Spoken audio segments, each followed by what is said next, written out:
Welcome back, everyone. Welcome back to another episode of Cardboard Hands. We are back again with my co-host, Mr. Retrospecs, Poncho Retro over here.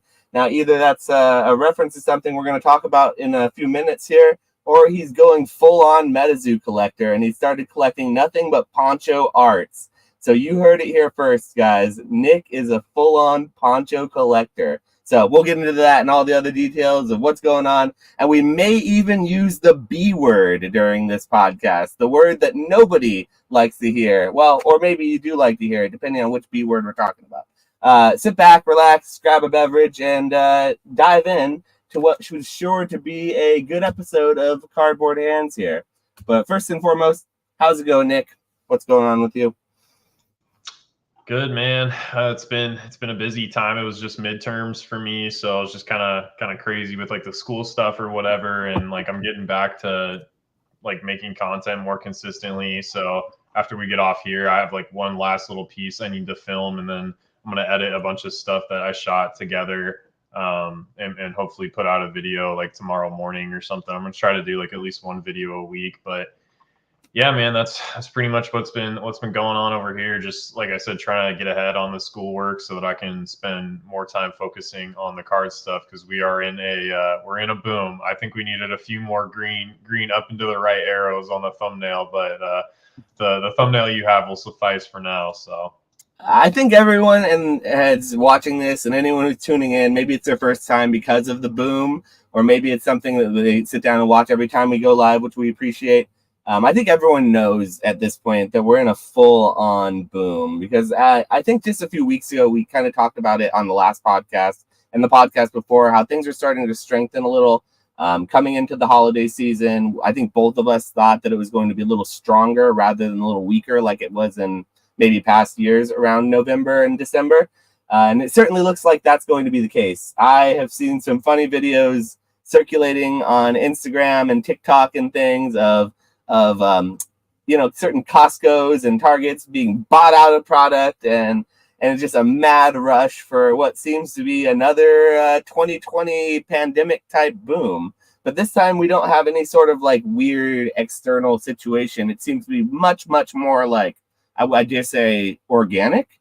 What do you think? What's going on with it? yeah, I definitely think it's more organic.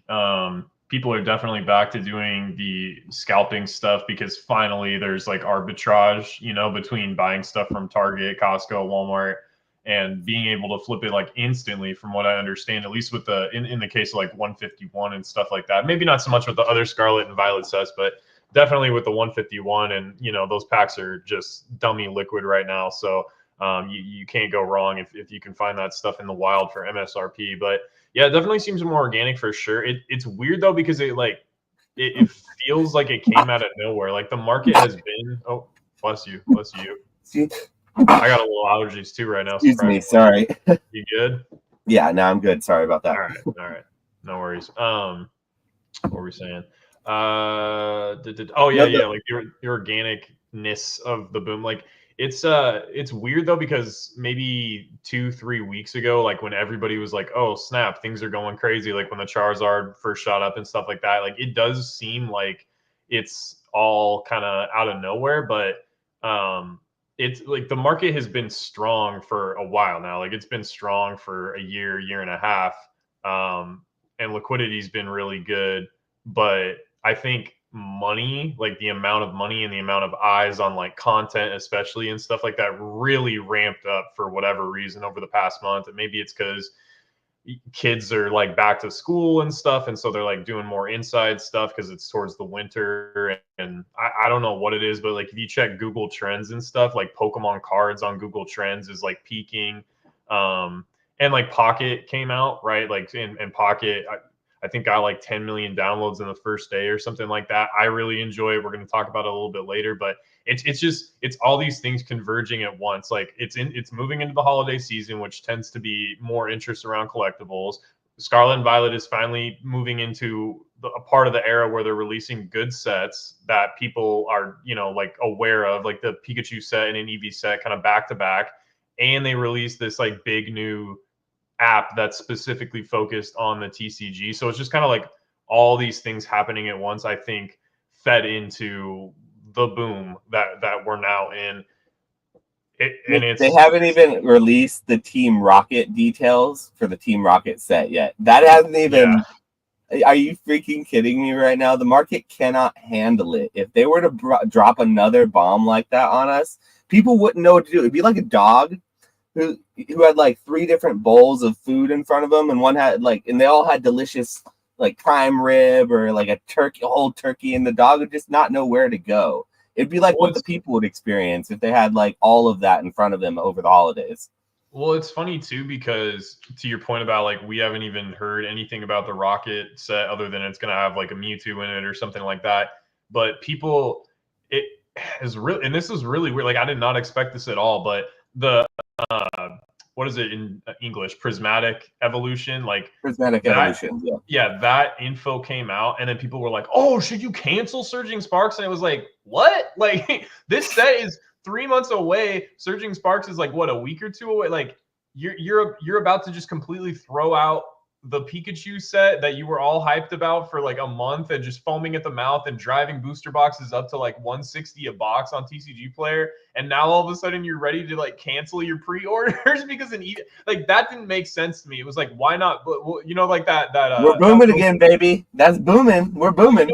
You know that like little girl meme that she kind of looks like Dora, and it's like, why not both or whatever? Like, that's what I was thinking. I'm like, why would you not get both? Like, I don't know. So that's what it should be. But in reality, the meme that the market is experiencing is the meme from Toy Story where the kid drops Woody and has the new toy, the new shiny Buzz toy, and he just drops Woody to the ground. Oh, yeah.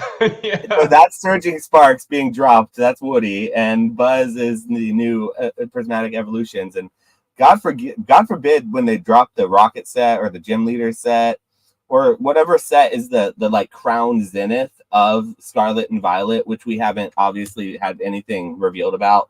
The last set of the generation is always the best set of the generation. So it's just like, I don't know. It's just crazy how it did kind of sneak up on us, though. I feel like we knew this was happening. Even us in the market who interact, like you said, it was strong. Things are liquid. Things are moving. We were able to interact strongly in the Pokemon market before all this. But all of this extra like hype that's been added, it's just been adding fuel to an already smoldering and burning fire, you know? Yeah, no, for sure. And I mean, like, to your point about the holiday set too, maybe we should save it to talk about it a little bit later, but or we could just get into it. I don't know. Like, I guess we could. Do you want to get into the prismatic versus surging thing? Like, you just want? Well, I mean, we can talk about it. We can talk about it all throughout just market update too. This podcast is going to be a little bit looser as far as like topics, since there's so many things to talk about, and it's all kind of wrapped up all together in the hype that is like modern and the boom right now. So definitely, I mean, we'll just kind of get into it as we do. Yeah, I will, just because I was gonna say on the Eevee set, you know, if history repeats itself, just looking at like V-Star Universe or what, or Crown Zenith, and like good set, really, like, you know, people are still opening it, people still really like it, and obviously every time they drop a new product, like, people are out there trying to get packs for cheap and all that stuff. So there's a good amount of demand, even though it hasn't appreciated a lot in price. But I kind of feel, and maybe I'll make like a standalone video about this, because I feel the same way about this in Japanese too. Looking back at history, what have they done with Crown Zenith as far as like how available have they made that set, right? And like that was the holiday set, the last holiday set. And then same thing with Shiny Treasure EX. Like, when Shiny Treasure EX first got announced, people were like foaming at the mouth, super hyped, because it was like, ooh, shiny Altards finally, shiny Charizard, Mew, and all that stuff. And those boxes were expensive out the gate relative to how expensive specialty sets in Japanese normally are. Like, those boxes, I think, were like 60, 70 bucks or something like that out the gate. And then they dropped down to like 30. You know what I mean? Because Pokemon just hammered it. And like, the cards are still heavy in demand. People are still buying the slabs, but the sealed is cheap just because it's accessible. There's a lot of it. And it's the same thing with the English, right? So it's like, well, why? I get that there's more money in this now and people are like more excited, but it's like, well, look at what happened last time with both languages. It wasn't like it was a standalone thing. Like, they printed enough of it. So that's how, like, I think people pre-ordering right now, and this is speaking against myself doing the wholesale, Personally, I would wait until after release to buy at least the Japanese side. I don't know about the English because they print differently, but on Japanese, I feel like I'm going to be able to get it for cheaper after release because I think Pokemon's going to make a good amount of it. I could be dead wrong. Like, nobody knows, but that's just how I feel based on what we saw happen with Shiny Treasure and Crown Zenith. So, yeah, I don't know. What do you think about that? I think we can look at history to kind of determine how it's going to go based on hype and everything, because a lot of people in this hobby and in this space, a lot of people watching, they've been around a lot longer than maybe we have, and they'll continue to be around long after we leave, most likely. But a lot of the general populace and the average consumer of Pokemon cards, they get in and out of the hobby, and they don't last more than like a year to 2 years tops. You last 2 years in this hobby and you're not doing it as a business, you're still just doing it as a hobby and whatever, and you haven't made that flip over to, like, maybe not business, but like side hustle, or it pays for itself and you're kind of involved and you're a little bit more ingrained. And once you're in it like that, you're kind of too deep to get out because you're trapped.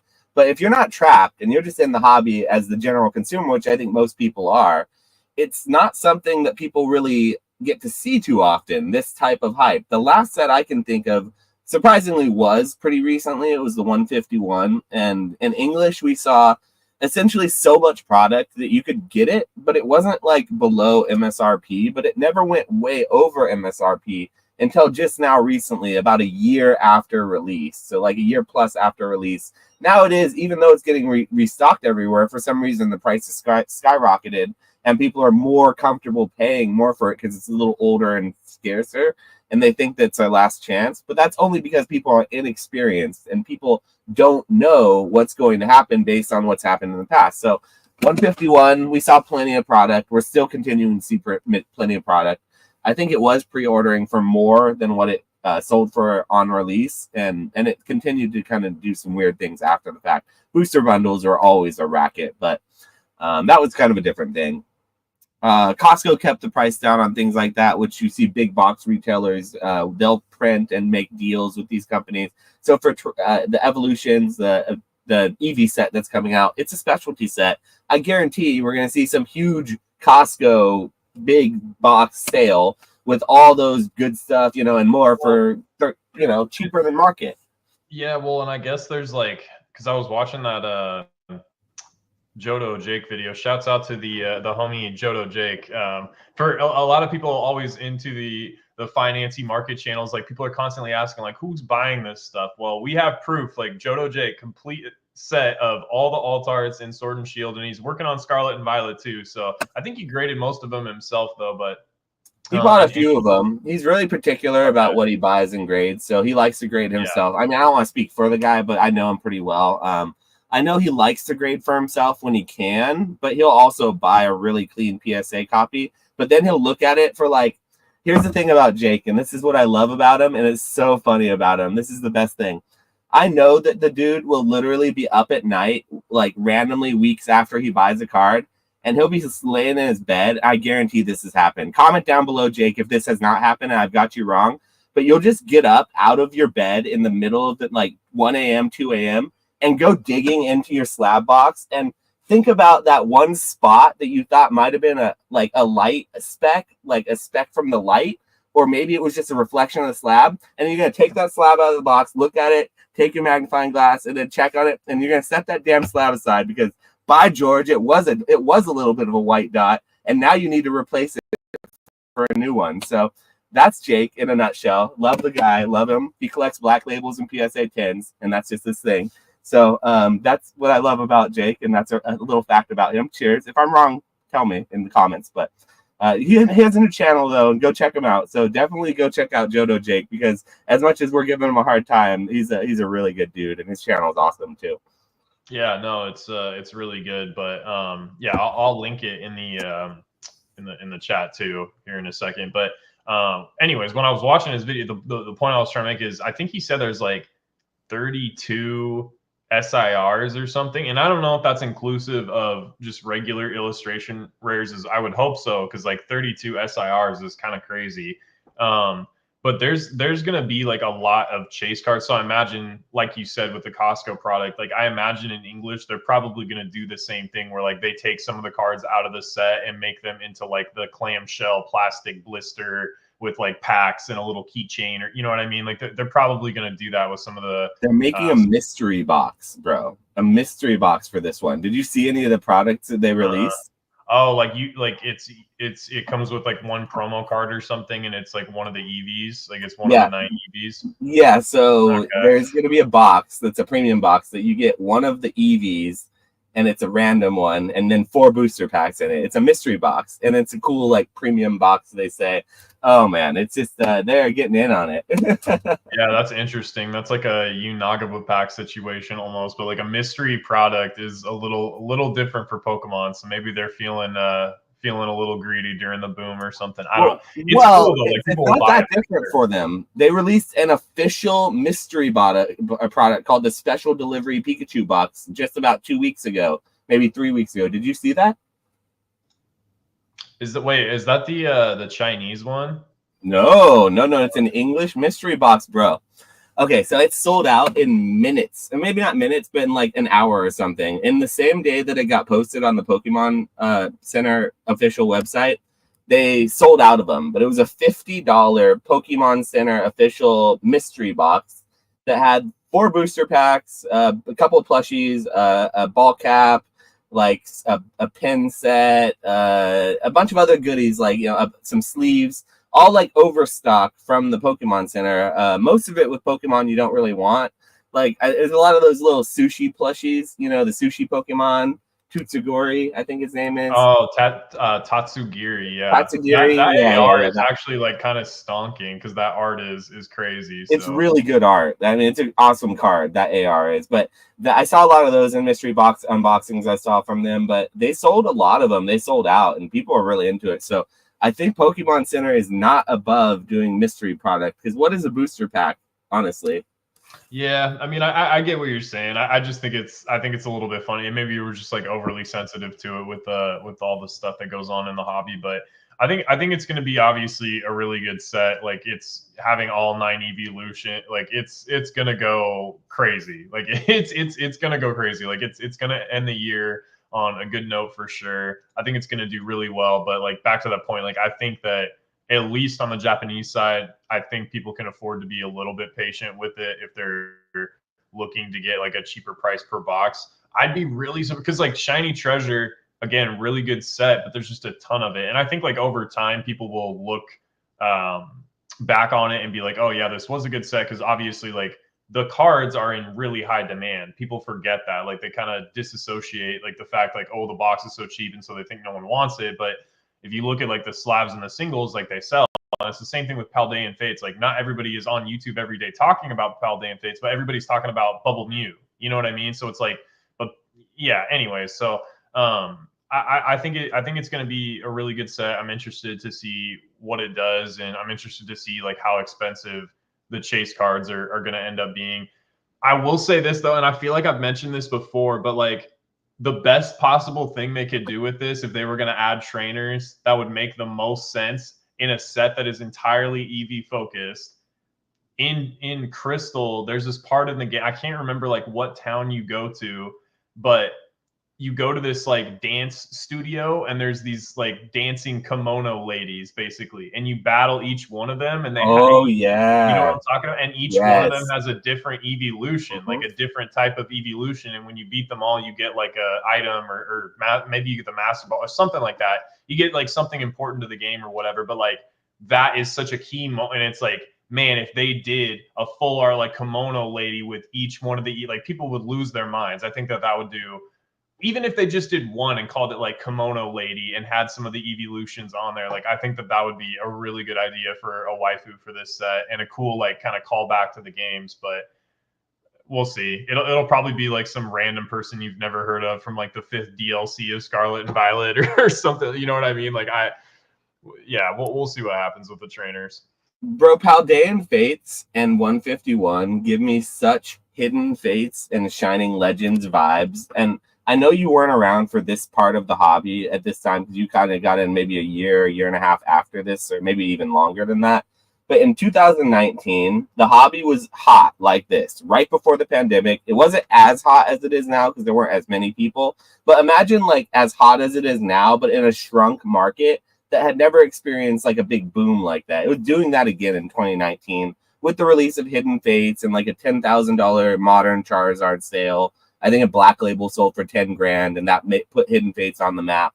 And then it's caused a boom for modern, blah, blah, blah, blah. Flash forward to, that was when I got in the hobby, and I was just like driving around looking for Hidden Fates Elite Trainer boxes and Hidden Fates 10s, because you could buy them online for like $30 for like a 10 of 4.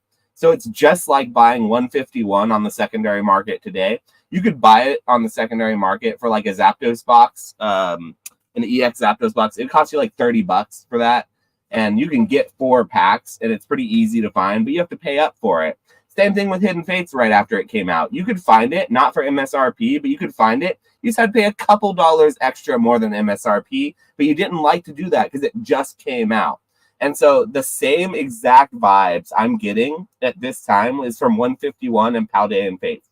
Because the Costco, now I don't know how I know this, but at Costco, they sell these 10s, and they have these 5-pack bundles with promos, and people were going absolutely nuts over these things, like nuts to the degree I haven't seen in a long time.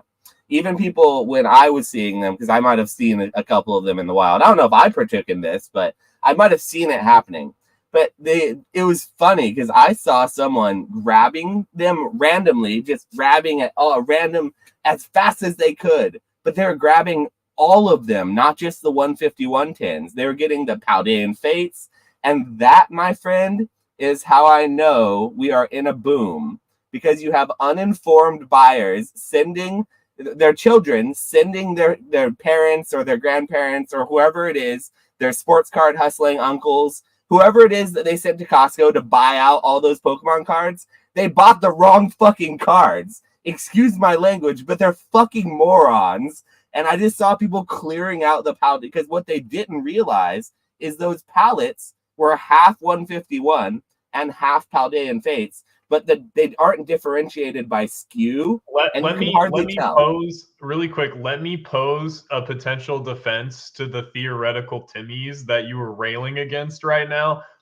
What if it's like a toilet paper situation to where the people aren't trying to flip, but they're being told by so many people online, oh my God, it's a boom. Like 1 million packs are getting ripped every millisecond. Like you have to buy this shit now. Like what if people think that if they don't go to Costco and clear, like they'll never be able to rip, you know what I mean? Like maybe not. Well, that's what I mean. That's what I mean. Those are the people. They're not trying to flip it. They're just they actually want to buy it for themselves, and they are worried that if they don't buy it now, they're never going to be able to buy it for that cheap again. Like, what if that's happening? You know, to those people get they get cooked the hardest in these time periods. So the one single thing that you shouldn't be doing during this time is just buying to only collect.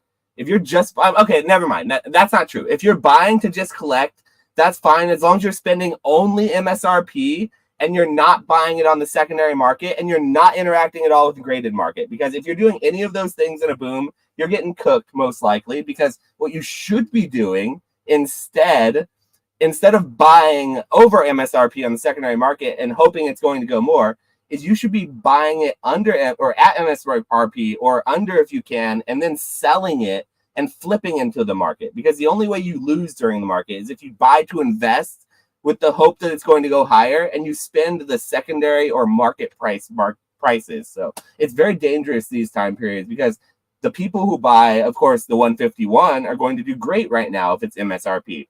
But if you're buying Paldean Fates for MSRP right now and you're just sitting on it and you're like trying to sell it, it's not going to go well for you, and you're just tying up money in a dead product. So you're going to get cut. I heard the Costco 5-packs are the first print run, and they've got the best pull rates with the best centering and whitening. So you got to get those. You got to get those.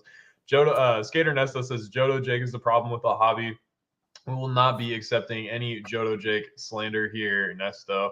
Kai says, will the election cause Japanese cards to boom or not? I'm getting mixed messages. Not to get political with it, but just based on like policy stuff.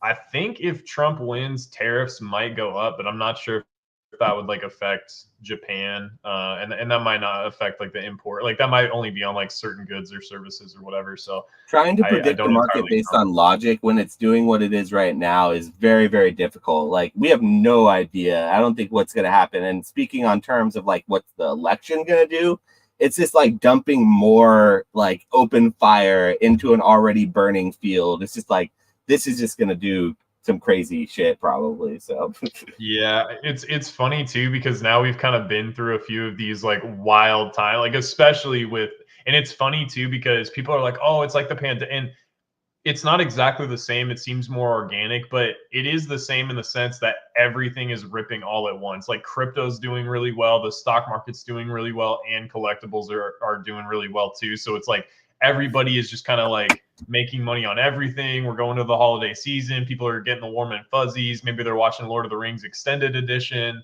You should be watching Lord of the Rings Extended Edition. But yeah, man, like it's just kind of wild right now. And I really think based on just kind of what we've seen before, it can get a lot dumber before it corrects. Like right now, you're like, oh, that's stupid. That card's too expensive. But like, trust me, it can get dumber from here. Like it can get really, really dumb. Like people could start paying some crazy prices. Okay, speaking of which, I sold this right before we got on the podcast. This is a PSA 5.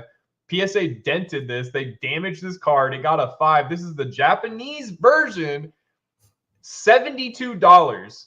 They paid $72. Well, they paid like $79 or something after tax, but $72 for a PSA 5, people. Like, if that does not tell you that we're in a boom, I don't like, oh man, it's yeah. Anyway. we're certainly in boom territory because I've been getting a lot of those types of messages as well, where people are like asking about getting a lower price on a card, and I'll just kind of say, sorry, maybe not, after I look at last solds and where the market's going and what's currently available on the market and the pricing. I'll just usually not sell under whatever the market price is, and I'd rather actually be a little over what the last sold is. If I'm looking at comps, rather than going 10% or 20% under, I might actually go $5 over. You know, I might not go 10% over, but I'll go $5 to $10 above whatever the last buy it now sale price is. If there's nothing like that listed lower already, and it doesn't look like that card's on a downward trajectory. So like someone messaged me, not to shout anyone, I'm not going to blow up anyone, but someone messaged me about a pretty low pop card, a modern card that's relatively low pop, that wasn't anywhere listed else on the market, but there were a couple sold for like lower than what I had it sold for, or what I had it listed for. And so they messaged me, well, hoping to get it cheaper. I said, sorry, I don't think I would. I don't think I'd be interested in that. I'd rather keep it what it is because I think the market's moving up on it, and it'd be hard to replace and replicate. Blah blah blah. I gave them a paragraph. I gave them more than I would usually give a buyer, and they turned around and said, never mind, it's a little off center anyways. And I had it listed for 150 and last sold for like 125 is what it was last seeing. He wanted it for 130 and I said no. I said, sorry. He said last solds are 125, 115, 130. It'll never sell at 150 anyway. That would be a record price for that card. And so you'll keep it. And so it was kind of an asshole about it towards the end, but I think he kind of ended saying like good luck, like a kind of like a good luck, screw you kind of thing. Literally the next day, or maybe 2 days at most later, it just sold like a couple days ago. That was like 2 days after the interaction, and that's how I know we're in boom territory. Now the dude's gonna have to pay like $175 for that card because the next one after mine was almost $200. So like that's how we're in boom territory, fellas. That's how you know when you're getting messages on your eBay on low pop cards that probably are cheap already, too cheap as it is, and people are getting mad that you won't take cheaper, and then they sell. That's how you know you're in a boom. Yeah, for sure. There's a lots of sign and like stagnant, at least for me, like stagnant inventory that's been sitting for a while. Like we'll just randomly sell for full price out of nowhere.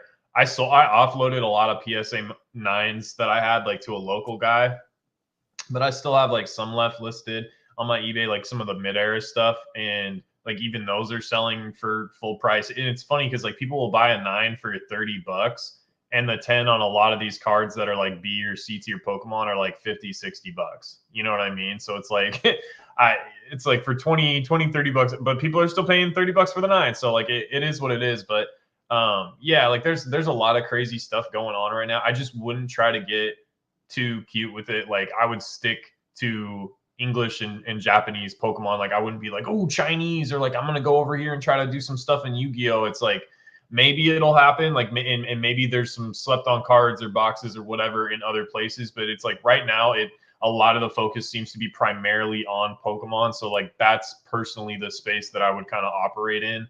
Not saying that you can't do well in other places, but I don't necessarily know if this is going to be similar to the last boom where like it went into everything. Like it started with, you know, like vintage Watsy, and then like it moved into like some Marvel cards and like some DBZ stuff, and then it moved into Harry Potter. You know what I mean? Like I don't think it's going to do that this time. Like I don't think your Chamber of Secrets booster boxes are going to 3x or anything like that.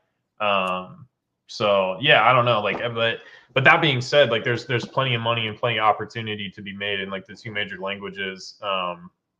So You know, you and I are both friends with Brian Pokey Annie. I mean, we're both friends of the channel. You know, great YouTuber and everything. But I think he can take a hit a little bit, because I wanna beat him up a little bit, because what you just said I think is a little bit he put a post out on Instagram yesterday that I thought was really interesting. I'd love to hear if he watches this back. Comment down below. I'd love to hear your thoughts on our takes on your purchase. But he was just saying, because of the boom and everything with prismatic evolutions, and I think he was saying he was having trouble securing some of his usual distribution with prismatic evolutions, the Japanese side, and it was getting bonkers. And so he's like, you know what? I'm just buying Paradox Rift right now. He's like, there's nothing. He made a post saying when everyone was going left, you should go right. And he was like, prismatic evolutions is selling out in the Pokemon Center. Great. Surging Sparks is the next big thing. Awesome. You know, the Rocket Set's coming up. But he was like, but I right now am buying Paradox Rift. And he said he went heavy. Like his real term was heavy bags, is what he said, into Paradox Rift. He said there was no market awareness that made him do that. No signs, no other YouTubers or secret cabal telling him he doesn't love the set per se. He just thinks it's a good set. But he went, when everyone's doing prismatic evolutions and getting higher evolution and higher 151, he went into one of the least popular modern sets. That's like, in my opinion, that's like when Evolving Skies got its reprint in like 2021, and it was like $100 a box in January of 2021. I think it was January 2021. It was for about a 2-month period. You could get it for $100. It was reprinted down from 300. It came down hard. At that point, you should be buying Evolving Skies. But instead, it would be like buying a $70 or $60 box of Battle Styles, or like maybe Fusion Strike, or like Chilling Reign at the time. It was also cheap, instead of going for the more hype set. And I think that for the most part, that's a bad idea. I get where the mindset is, because like those sets did great. Like if you were, when Evolving Skies was, you know, reprinted, and it was a little more expensive, but you could get a cheaper, less good set and get more of it readily available. Like, you know, Battle Styles at the time when Evolving Skies was like $100, you could get for like $70 a booster box. It would be like going heavier into Battle Styles. And I think that that's the wrong choice, because you probably want to go for the more popular set. So while I do agree that you should, when people are looking left, you should look right. And I think that overall what he's saying is kind of right. I don't know if I would have put 50 grand, and I don't think this is the number he put in, but whatever big number it is, I don't know if I would go all in on a set like that when I could maybe redistribute it to a more hype set at a higher price. Of course, it maybe wouldn't be the same price I was used to getting it for, but I think that there's only one way to look at it, is to have a crystal ball and see what the future holds. But I don't know. I'm not beating him up, but I just think that was a really cool post. It was a really brave post to put out, and I think it's interesting, the conversation around it. And I just personally wouldn't go that direction, even though I am kind of a value investor, and I go for like the cheapest bottom line. And I do like getting the things that aren't like booming at the time. But yeah, if you listen to this, I know you listen to some of the podcasts, Brian, tell me down below. Hope we didn't beat you up too much, what you think. But what do you think in this situation? Do you think he did a good investment move, or should he maybe, or do you not want to say? What do you think about that? Brian's a cool guy, though. I think he can take it. Yeah, well, I mean, like on the Japanese side of it, like there's nothing really, at least right now. So like the new set, the Terastal festival, like that's a little bit all over the place. Like different suppliers are different. I'm waiting to kind of get numbers from everybody so I can kind of pick and choose and decide what I'm going to price stuff at. But Oh, you haven't dropped prices yet, huh? yeah, I haven't done pricing yet for that new set, but like it's available, and even like Supercharged Breaker, right? Because Surging Sparks is so hyped in English, and most of the good stuff is in Supercharged Breaker, and that's a pretty cheap box. Like that's a pretty cheap box, and I think I'm like wholesaling that for like $40 right now or something like. So it's a pretty cheap box, like especially when Surging Sparks is 160 or whatever it's at right now. So he can like continually replenish that. You know what I mean? Like that stuff's like available. On the English side of it, though, like I imagine he's probably maxed out on like the juice. You know what I mean? Like I bet he can't hit up his distributor and be like, "Hey, I want like every 151 product I can get." Like he's probably maxed out on all that stuff, which is why I imagine he's doing that. And like I just pulled up the Paradox Rift set No, but list, and he this is could a surely buy from like a Facebook, like Angelique from yeah, Facebook well Marketplace. yeah, that was a point I was going to get to too. Is like he's probably buying the Paradox Rift because he feels like his downside, like he might not capture as much upside, but he probably feels like his downside is more protected because he's getting it from distribution, and maybe they're giving him like a good deal because he's buying in bulk or something like that. Like I imagine, because from what I understand, just from listening to like Rudy and Dan, and like Paradox Rift has been the only set that's like available still on distribution. So if Brian was like, "Hey, I'm trying to drop like 15, 20 bands or something," his distro might have been like, "Okay, yeah, I can work on pricing or something like that." Yeah. So he can get it probably so much cheaper under market than what it would be anywhere else. But that's my point, is that even if you're getting it so much under market and like your downside's being covered, it's just like, I get it. I totally get it. And like, to each their own, obviously. This is just a Pokemon podcast. We're just talking bullshitting because I think the guy, he's a cool guy and he can handle the critique, as it were. But I do think that maybe I probably wouldn't lean as heavily into the beginning of like the the Scarlet and Violet era. It would be like when Evolving Skies and the end of Sword and Shield started ripping, going back to like Darkness Ablaze and like Vivid Voltage, and be like, you know what, these are really cheap. I really like these sets. They're really good sets still. People really like them. They're just cheap right now because people are on to the next thing. It's a good strategy, but it's maybe not the most optimal strategy, unless, of course, you're getting a sweetheart deal where, maybe he gets it from his distribution, and because he takes so much of it for a good deal and it gets it off of their books, they feel indebted to him in some way, and he gets more like Prismatic Evolutions, or he gets more of a hype set in the future, or has a better relationship. These are all like intangible factors that, of course, I'm sure he's thinking about, that all goes into the decision. But like, just thinking out loud. I mean, I just thought it was a funny post, and it was what we were talking about. Like, don't get cute with it. Just go for what's popular. That's kind of what my mind went to. It's like, well, I'd say that's getting pretty cute with it, but the guy knows what he's doing. So yeah, and it's interesting because like I looked at the set list while we were talking, and like this is subjective, but it doesn't seem that bad. Like it's not the craziest set in the world, but like you got Altaria and the Roaring Moon and the Garchomp, and then there's the Groudon AR, which has the been like really Groudon's the popular. most expensive card in the set.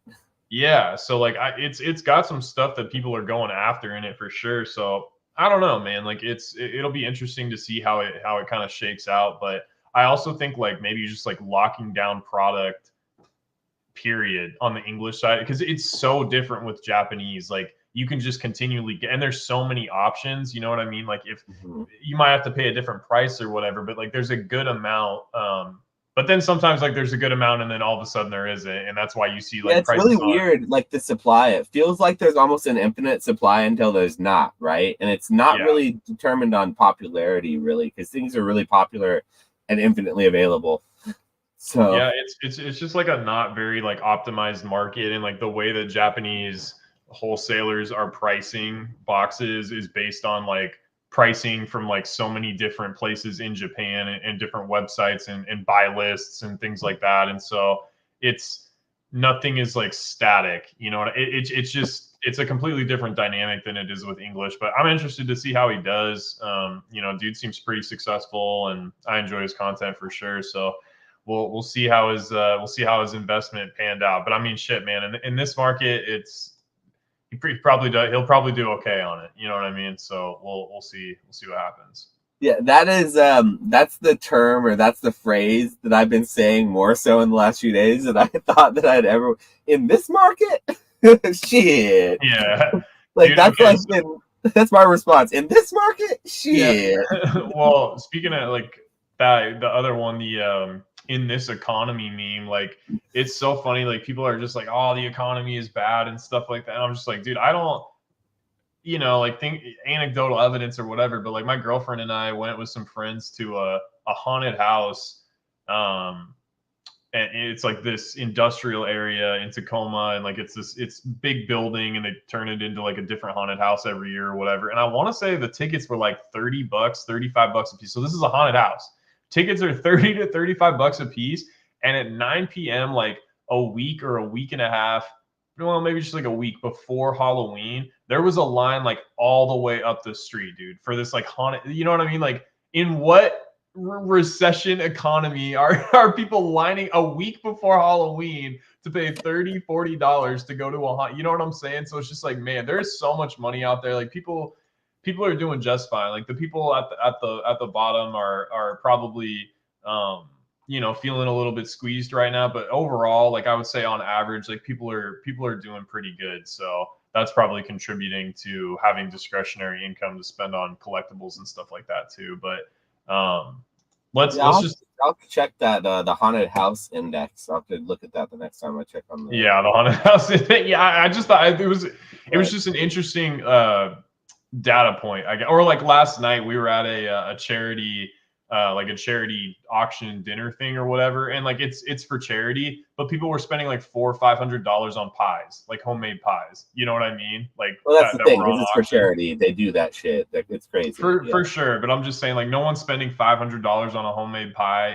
in a recession when you can't squeeze two nickels together out the back door of Wendy's. Like, no, nobody's doing that. But anyways, all right, let's talk about like the comparison between, we talked about a little at the beginning, but like like why are people doing this thing where it has to be one or the other? Like, why can't it be both? Why are people like so immediate, like ready to jump to the next set when, I get being excited, but why cancel your pre-orders, or why like throw out Surging Sparks just because? Like, what do you think? Well, I think it's a symptom to do with the greater problem that Pokemon sort of has, in that it spoils itself before the new set comes out. It spoils the next set after, like weeks before. And this always happens. Like 2 weeks before the set comes out, you start seeing leaks and spoils from the set after that hitting the market. And it's so difficult. It's like pouring water on the market, and just like it's so... it's a psychological warfare that people experience that I don't think that, unless you're someone like us who's experiencing this and sees it and is like jaded, and we're kind of like, we see it as no big deal.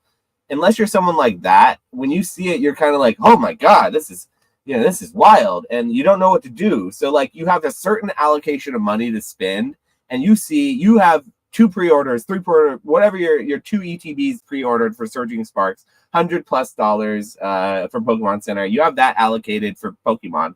And just now, all the Pokemon YouTubers, they dropped that content like it was nothing before the set came out. And now all they're talking about is Prismatic Evolutions, which is like the next big thing. It's sold out in a day. But you could have got Surging Sparks still up until a few days ago, and it didn't sell out in a day. And so, like, it's just the new big thing. So that's, I think, natural for people to think, well, my allocated funds that I have to spend now on this other thing instead. And I'm going to put the thing that they're not talking about, I'm going to forget about that now. Did you get Pokemon Center ETBs for either set?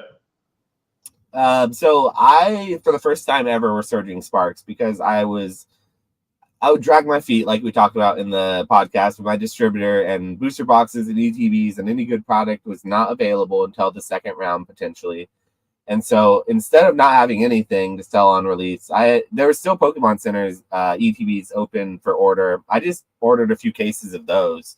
So I will have some. And for the first time, this is the first set that I did that for.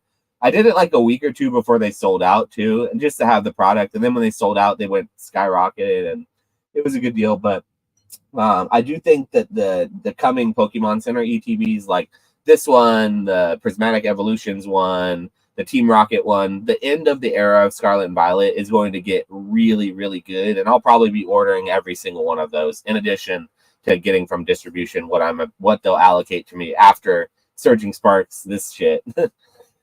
Yeah, I don't do a whole lot with English, but I did get the Surging Sparks Pokemon Center ETBs. I wasn't able to get the Eevee ones. I like by the time I kind of like got the wave of news, everything was kind of sold out and stuff, and I was like, I think I got maybe two.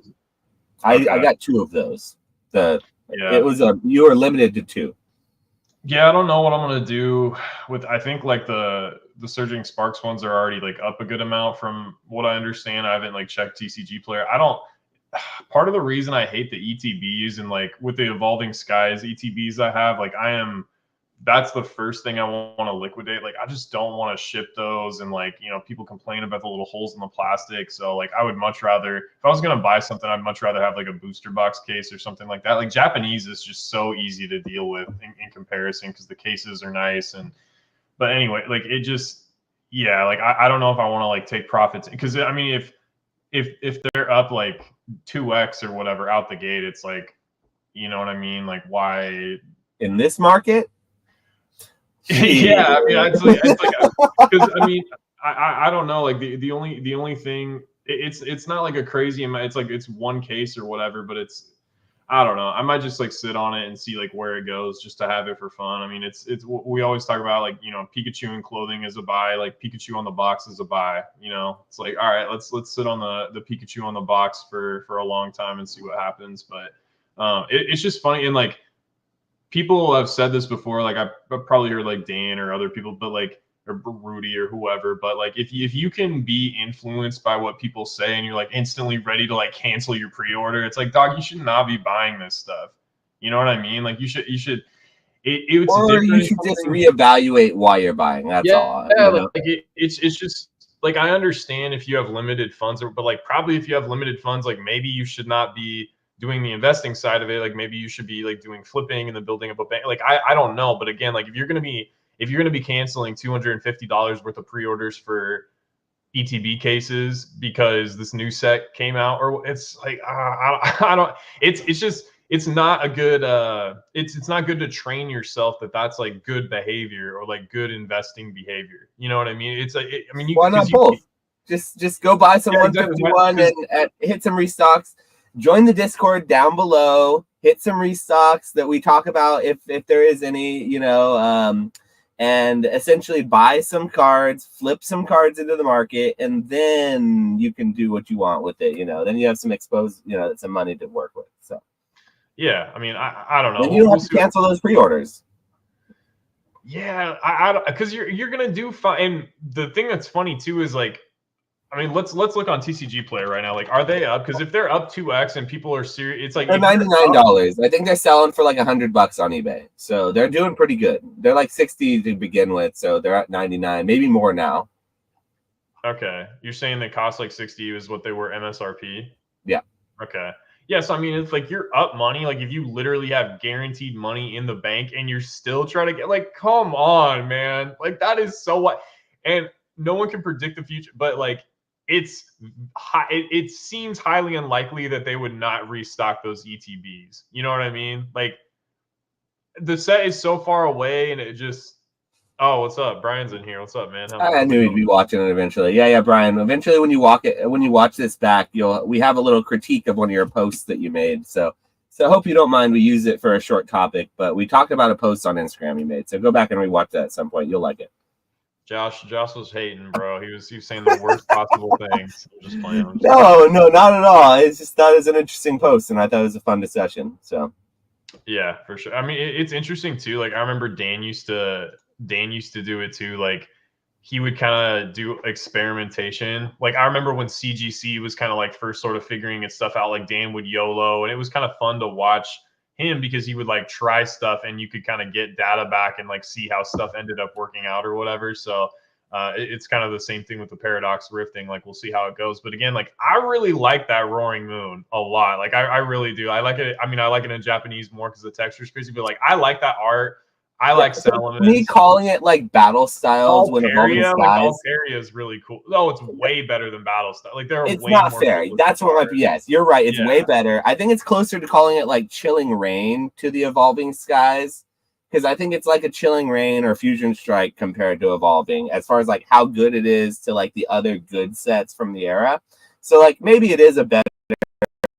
It is probably a better bet than we were giving them initially credit for, or tearing them up a little bit for. But the initial thing I think of is battle styles, though. I feel like I've been pretty bullish on all of Scarlet and Violet except for Night Wanderer. Like, Night Wanderer was the one, no pun intended, that was pretty dark. Like, that one was that was the Paradox, or what? Not Paradox. That was the Patcharunt and Shrouded Fable, right? Okay. Patcharunt, or dude, like that one specific. But like, I've been more positive, and I've been saying on this podcast for a long time that I like Scarlet and Violet because I just like the art. Like, I think and people like it and it's selling. So it's like, all right, whatever. Like, it's not the most popular Pokemon in the world, but like, I always joke with Josh because I just bought like a bunch of Terapagos because it sells well. Like, it looks cool. Like, I don't have any connection, like any sort of nostalgia connection at all to Terapagos. Well, people like it. It sells cool. It's a popular Pokemon in the anime right now. And like, it looks good. Like, I'm not gonna lie. Like, you get that card in hand, it looks good. Like the new Hydreigon, like, it looks like the rainbow rarity stuff, the melodic that just came out. Dude, people are gonna lose, and that's why it's so funny that people are like, oh my, like, I get it. Like, I understand it. There's gonna be an Umbreon in the set, there's gonna be an Espeon, people are gonna lose their mind. It's gonna be Moonbreon 2.0. But dog, what about the melodic? What about the Pikachu? Like, don't forget about this other stuff because I promise. Okay, hold on though. Do you think these new sets and this new stuff, what do you think it does to like the Moonbreon or the 151 Charizard or the Twilight Masquerade Greninja? Like, what do we think it does to those big hitters in the era that now that these new ones are like, do we think that it's going to just kind of, they're going to keep growing at the same rate as the new stuff is? Or do you think the new stuff is going to take some of the excitement or the buying power out of it?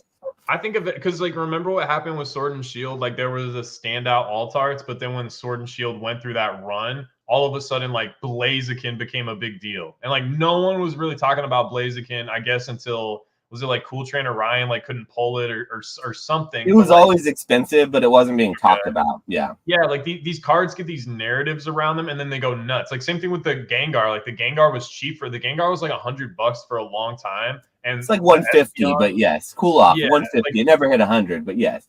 Yeah, overall, like, a Fusion Strike in general was just like slept on, super cheap. And then all of a sudden, like, now that people look back on just like the Altarts as a whole, so many of them are valuable and expensive. And I feel like that'll probably end up happening with Scarlet and Violet too. Like, a year from now, a year and a half from now, people will look back and be like, ooh, the Greninja and the whatever Umbreon we get or whatever. And like, you know, XYZ other card, like, those are the standouts.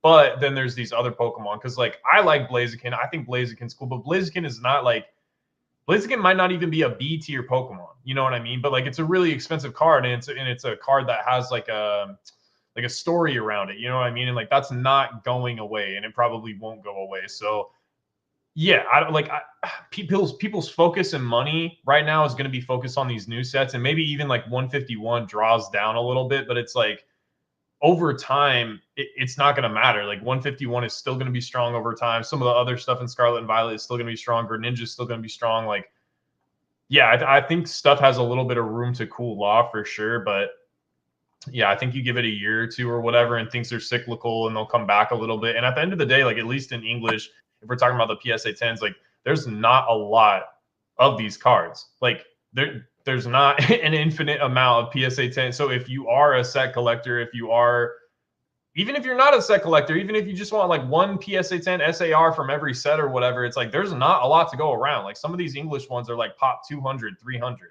That's not a lot. You know what I mean? For like, the Slowpoke from Scarlet and Violet, the English one, is a population 116. And I only know that because I just graded and sold one recently.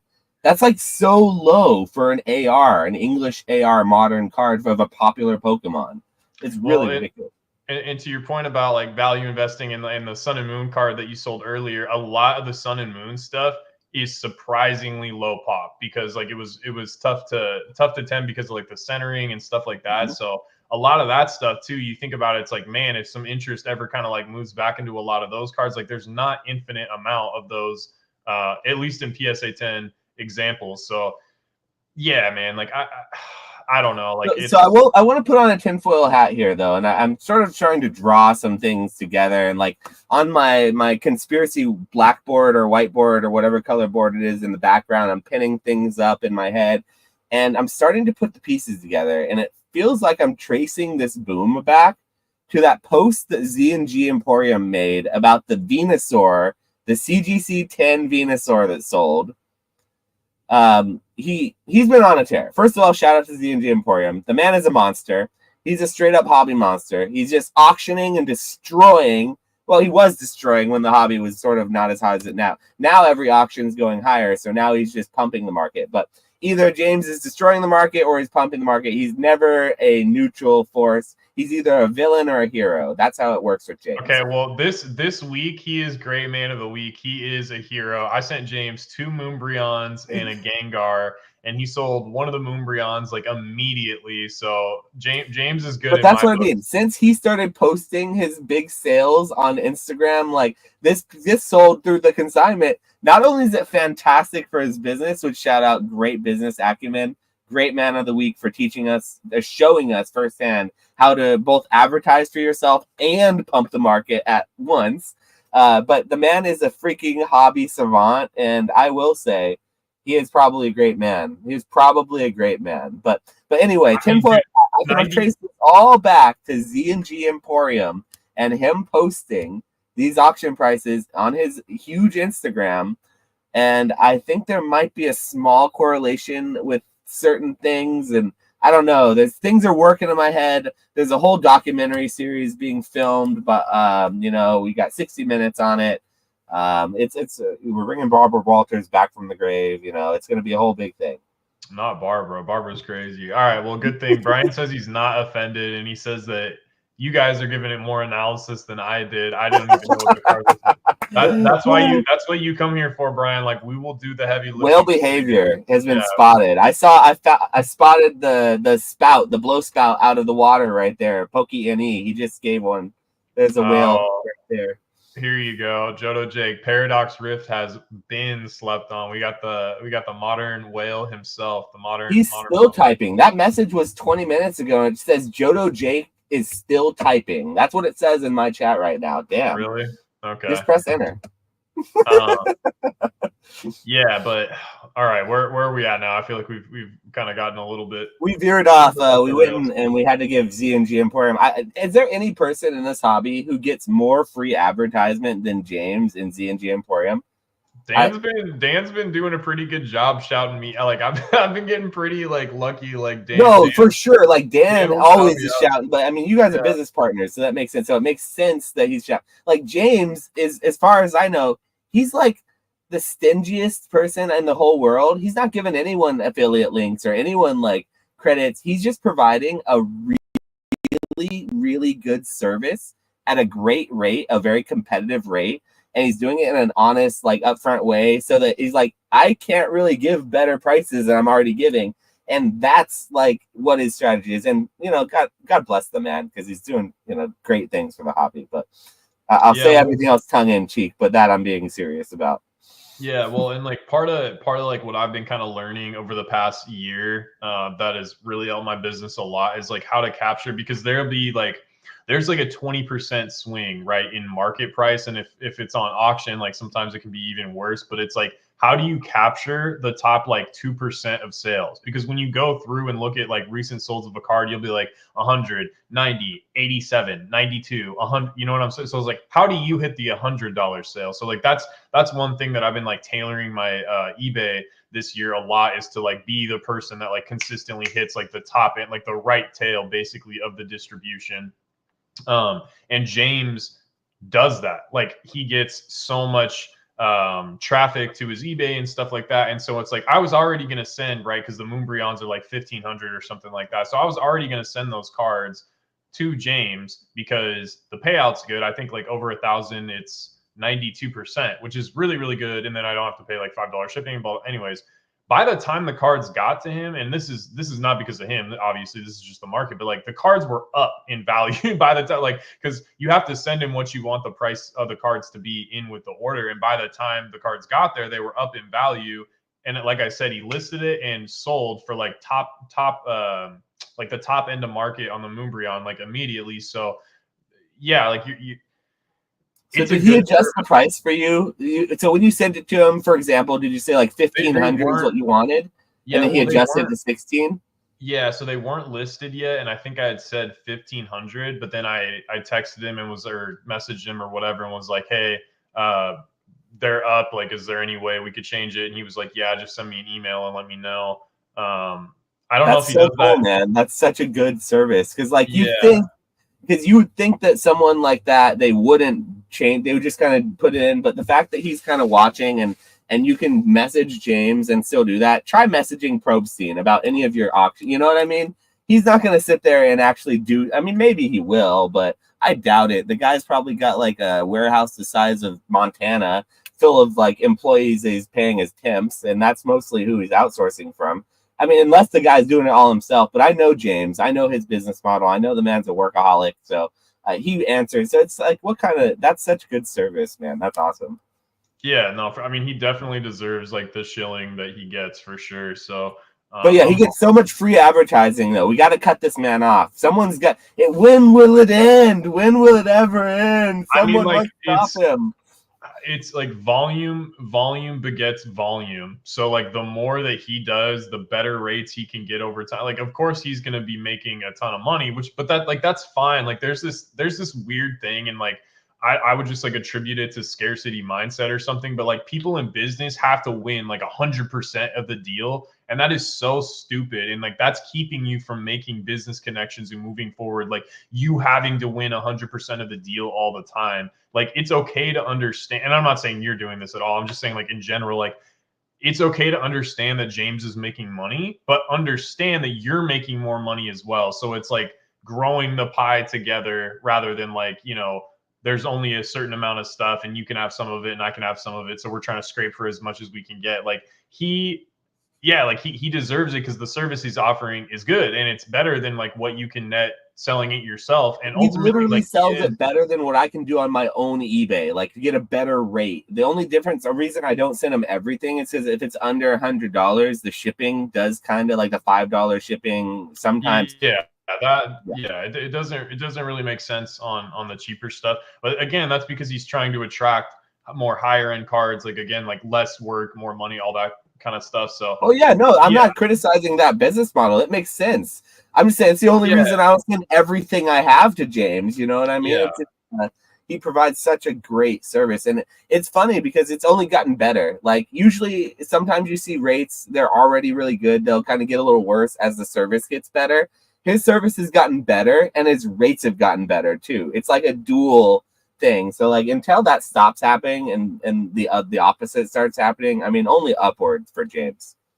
yeah. And like I don't know, like back to like my little business rant, like there are intangibles back to the point of just like having to net 100% or like min maxing everything. Like there are intangibles that are worth paying more for. Like getting something for the best price isn't always the best move because there are other intangible like okay, so this is a perfect example because everything's getting like a lot of people are getting their pre-orders canceled right now. So like let's say you go to like Joe's TCG warehouse and he's got surging sparks for $100 a box, and this guy over here that you've used like 10, 15, 20 times that's got a really good reputation is selling it for $110 a box. Well, he's 10% above market, but you've used him before. And so it's like, well, what is that 10% worth it to you? Because now, okay, well, Joe's TCG warehouse cancels the $100 Surging Spark orders, and you didn't order with the guy that you know is legit. And now you're ass out with no Surging Sparks, and Surging Sparks just ran up to 160. You know what I mean? So it's like that scarcity mind, And like now you can't get it for 110 from yeah, homie that exactly. you And you have to exactly. get it So for now 160. so Yeah. so you played yourself. And so like there's all these like little intangibles that are worth paying for in business and vice versa, like allowing some of the profit to be taken, like allowing the other person to win is good. And like that to me is like foundational for creating continued business. Like if you come off as somebody that's like, I always have to nickel and dime and make every single last dollar out of something, like to put it into perspective, I've had people before that I've dealt with, and not to like overgeneralize people or characterize people, but when you're dealing people that like aren't serious, I guess, or like maybe doing business on a smaller level, or like I don't know what to say, but bottom line, let's say they owe you $108.50. That person will send you $108 versus you deal with a whale. That person is sending you $109 or $110 because the 50-cent nickel, like it's just different ways of thinking about it, and like little stuff goes a long way. And so I don't know, like, and this is in like, I'm ranting about this because this is something that I have learned too. Like having that scarcity mindset will really, really cripple you and keep you from making smart decisions and building strong business relationships and stuff like that. Like you don't always have to win 100% of the deal. Like it's okay to understand that other people are making money. And so back to the James thing, like I want James to make more money, because the more money James makes, the bigger his service gets.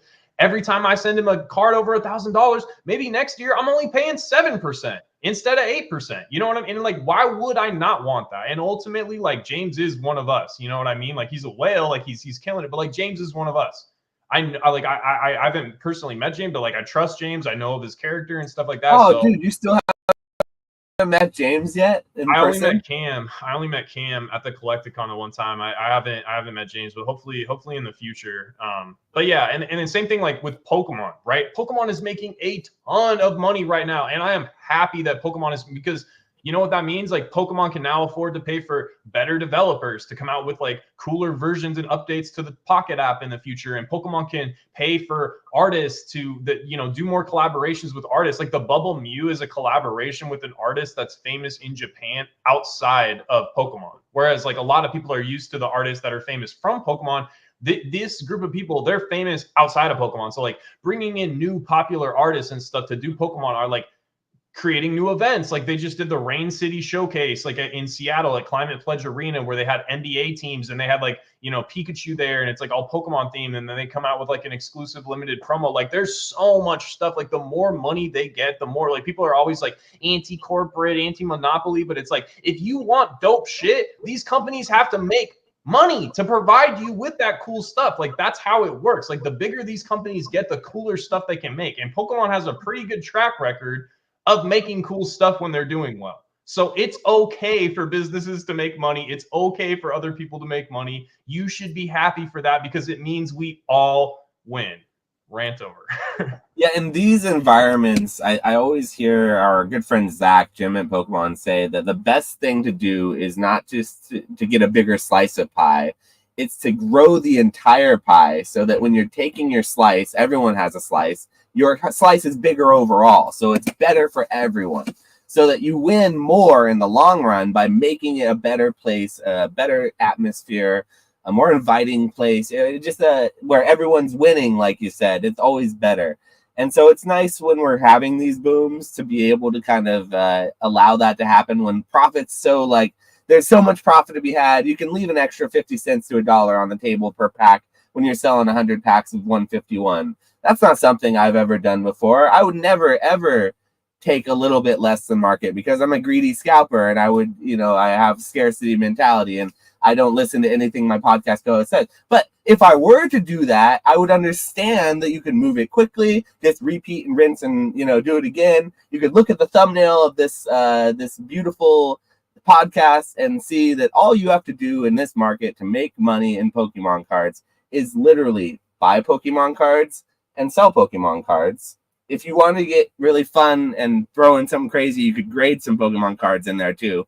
But don't go too crazy, because it gets dangerous out here grading cards. What is $11 to $12 per card that you're? Dog, I'm getting $72 for 5. So this is supposed to be a secret, Nick. We don't want to spill the sauce. You're the one who's supposed to tell me not to spill the sauce, not the other way around. Okay, there are too many people getting into this hobby right now. There's too much money being made. We need to cool it down. 151's not that good of a set. this new prismatic evolutions, it's not that great of a set. Chill out, guys. Surging Sparks, it's not a big deal. You guys can just go back to ripping, like, I don't know, VMAX Climax or whatever it is that people were ripping before this. Like, I'm about to do a heat check on Evolving Skies on TCG Player. I check it like last I saw, it was like 850 or 900, almost 900. No It hadn't way. quite hit 900 a box last Is I it for saw. real? No way. Hold on. But that was before all the Surging Sparks and like Prismatic Evolutions kind of craziness. I haven't been watching Evolving Skies like I should. I know that I heard that there was some crazy sales from Evolving Skies for alt arts, but like James posted about the Rayquaza. But last I saw, there were still Rayquazas for like 600 on the market. So I don't know if that's actually like still a thing, or if it was like an outlier. The low list is 877 on TCG Player. That is crazy. Ay, 877. Let me look at the I'm looking at the ETBs right now, and then I'm gonna pull up the packs too and see what the packs go for. But that is insane, dude. 877. Yeah, I mean it's pretty crazy what people are paying for the Evolving Size booster boxes, considering I feel like I see one walk up every day at a show. And if I would have bought every single one of them, I guess that would have been a good decision, because they are all up more than when they were being sold to me or trying to be sold to me. I haven't felt comfortable buying Evolving Skies since it was like 600 bucks, but I think last box I bought and flipped was like, I got it for 550 and I flipped it for like 600 or 650, like just a quick, because I wasn't comfortable with it at that price. And now it's like 800 and I'm still not comfortable with it. So to Mason's point, being wrong is one of my comfort zones. And if I were ever not wrong for a significant amount of time, I would start worrying about like being like abducted by an alien. Maybe I'd start looking in the mirror and wondering what if it was actually me looking back, or there was some weird like mushroom person in there. I don't know. I'd start being weirded out if I was ever started being right about things. So no, actually I don't get tired of it. It's actually quite good. So cheers. Okay, so low list on single packs is 1745. Low list on the Umbreon art ETB is, what is that? Like $199.99. So $200 for the Umbreon art, and then the Espeon art is 190. So I definitely will be selling the Espeon arts and getting out of the ETBs. I'll probably sit on the packs. My goal is to like sell the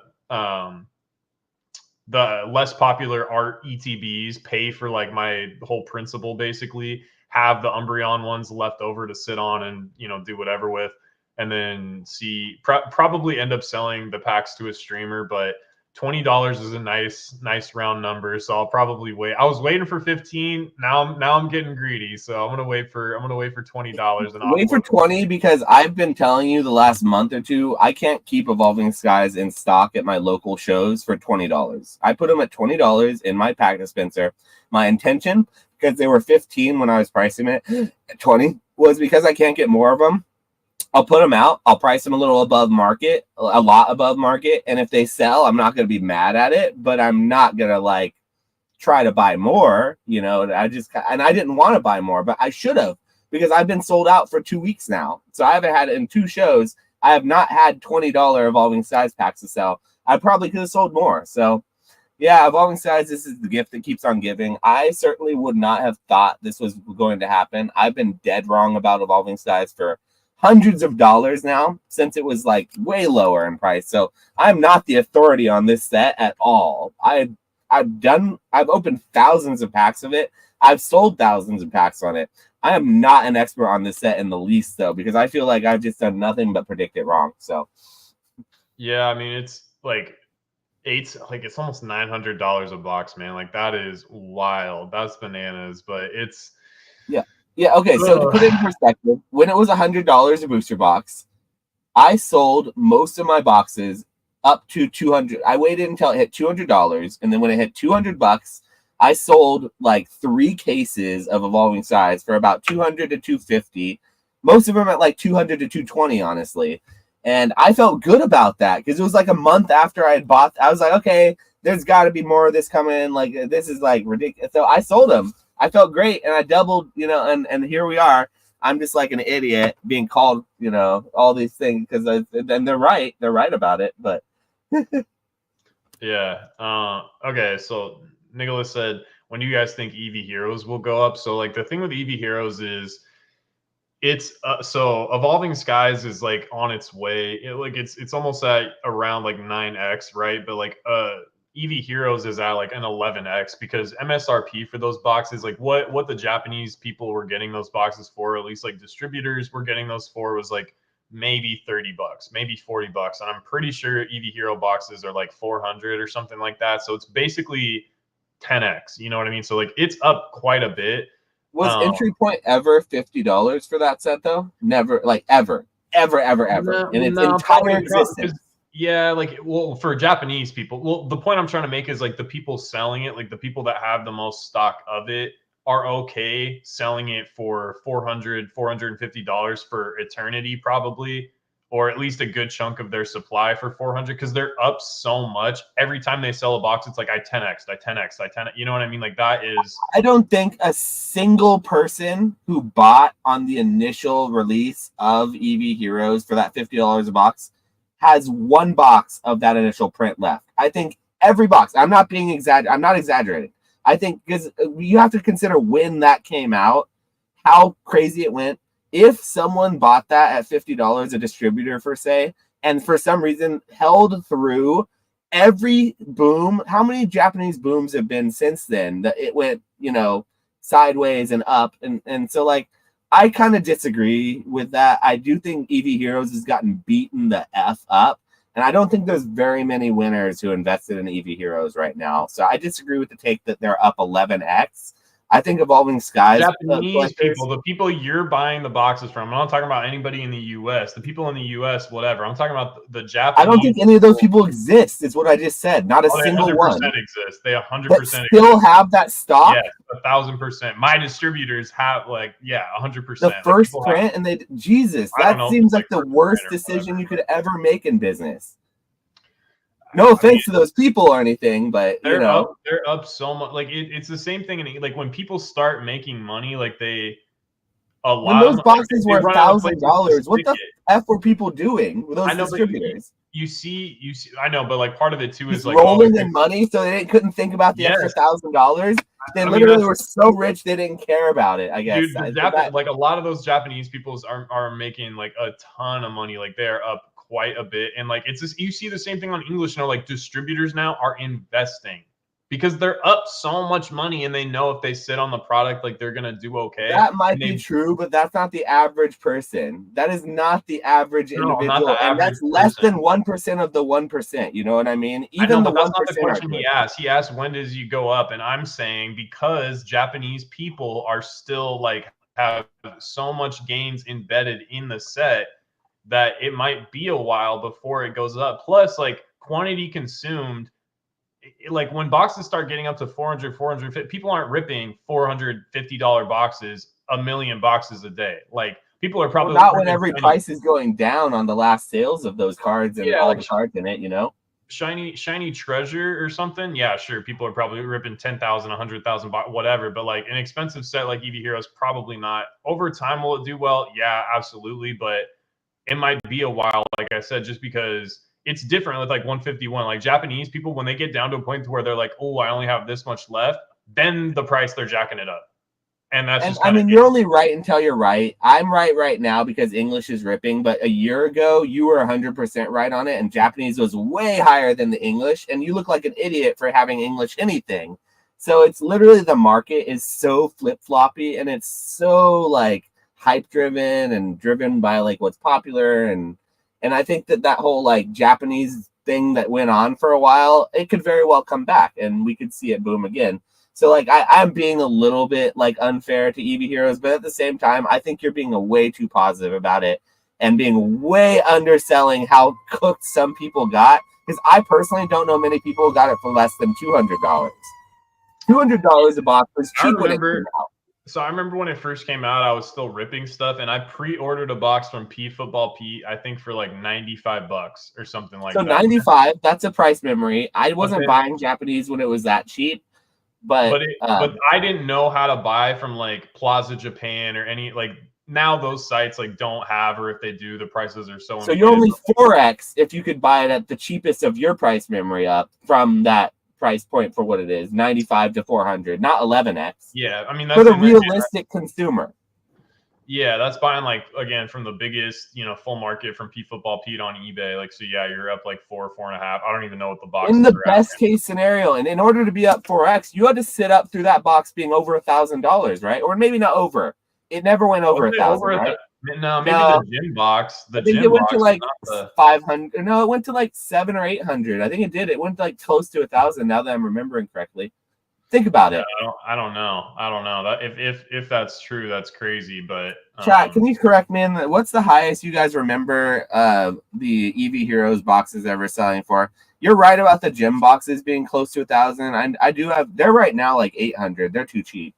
The gym boxes. Yeah, they are, because they have the 2 boxes and the and the promo in it too. So yeah, and I just sold that promo for a new high price on eBay. I set a new price record on that card too for most recent sales at least. So that promo is on its way up, honestly.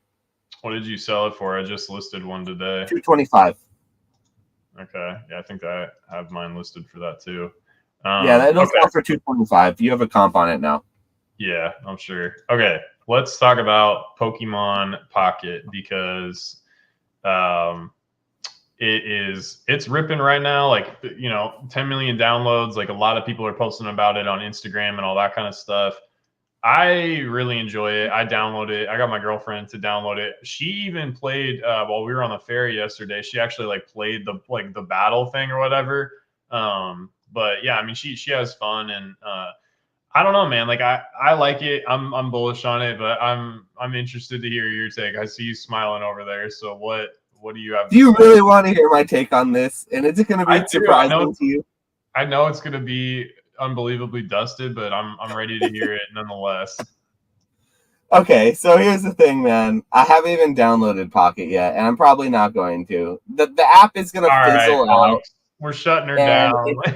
It's going to be basically hot for a month or two, and then they're going to come out with another set maybe, and it will maybe pick up again when the new set comes out. But like, it's going to die off so quick, and the hype for it is going to be so overplayed that people are going to stop talking about it in less than 2 weeks now. But it'll probably completely die in a matter of maybe less than a year. But here's my hot take surrounding Pokemon Pocket. Pokemon Pocket is a crappier version of the TCG, and if I was playing a Pokemon game on my phone for the long term, I would 100% rather play Pokemon Go. In fact, Pokemon Go has been shown to be around for 8 years, and there are still NFTs in that game that people want, like little collectible things. People still play the game. I was playing Pokemon Go today while we went out and did some errands, and we saw other people playing Pokemon Go, like not the Pokemon Pocket, while we were out running errands around like Napa, doing our little like daily whatever we do. So it was very funny because I was not expecting to see. We usually are some of the only people playing, but we ran into other people playing in today's day and age. So my hot take is not only will Pokemon Go outlive Pocket by a landslide, it's just a better game overall. It's way better, and it'll have better overall long-term value. If you're looking at like NFTs or like collectible Pokemon, I think that Pokemon Go has more collectability than that little card game that is going to literally, it's not even Pokemon cards. It's fake Pokemon cards. That's what Pocket is. They're not real. They're not the same rules. They're not the same anything. It's a dumbed down version. It's a dumbed down version for a dumb game. I'm sorry, the art's awesome. I hope we get the artwork. That's my only take that I think that people might be not a hot take, is that I love the artwork. That's like the coldest take in the entire world, because there's not a single person who doesn't like the artwork. That's not what anyone's arguing about. I just think it's a pointless dump of money. That's all. I think it's also kind of like, I guess I can't speak too much about experience because I haven't downloaded it, but it seems like it would be a waste of my time. All right. Well, you are super cooked. I mean, like, first of all, like it's 2 free packs a day. Like, how are you going to be mad at that? Like, you get to open free Pokemon packs every day. Like, that's how, you know what I mean? Like, that's a pretty good, like, I'll take that. You know what I mean? Like, I don't know. Like as far as the game goes or whatever, it's a lot simpler. Like I noticed when my girlfriend was playing, like the energies, you don't have, it doesn't have to be like it auto, like all the energy works for every Pokemon or whatever. So, but like no one wants, like, first of all, no one wants to play the game to begin with. Like no one gives a shit about the game. You know what I Oh, it's mean? So definitely like, gonna lose. It's definitely got a downward trajectory if nobody cares about the game. so Because that's the maybe, point of the app. Don't get me wrong. yeah, It's got exactly. cool Like art. that's what I'm saying.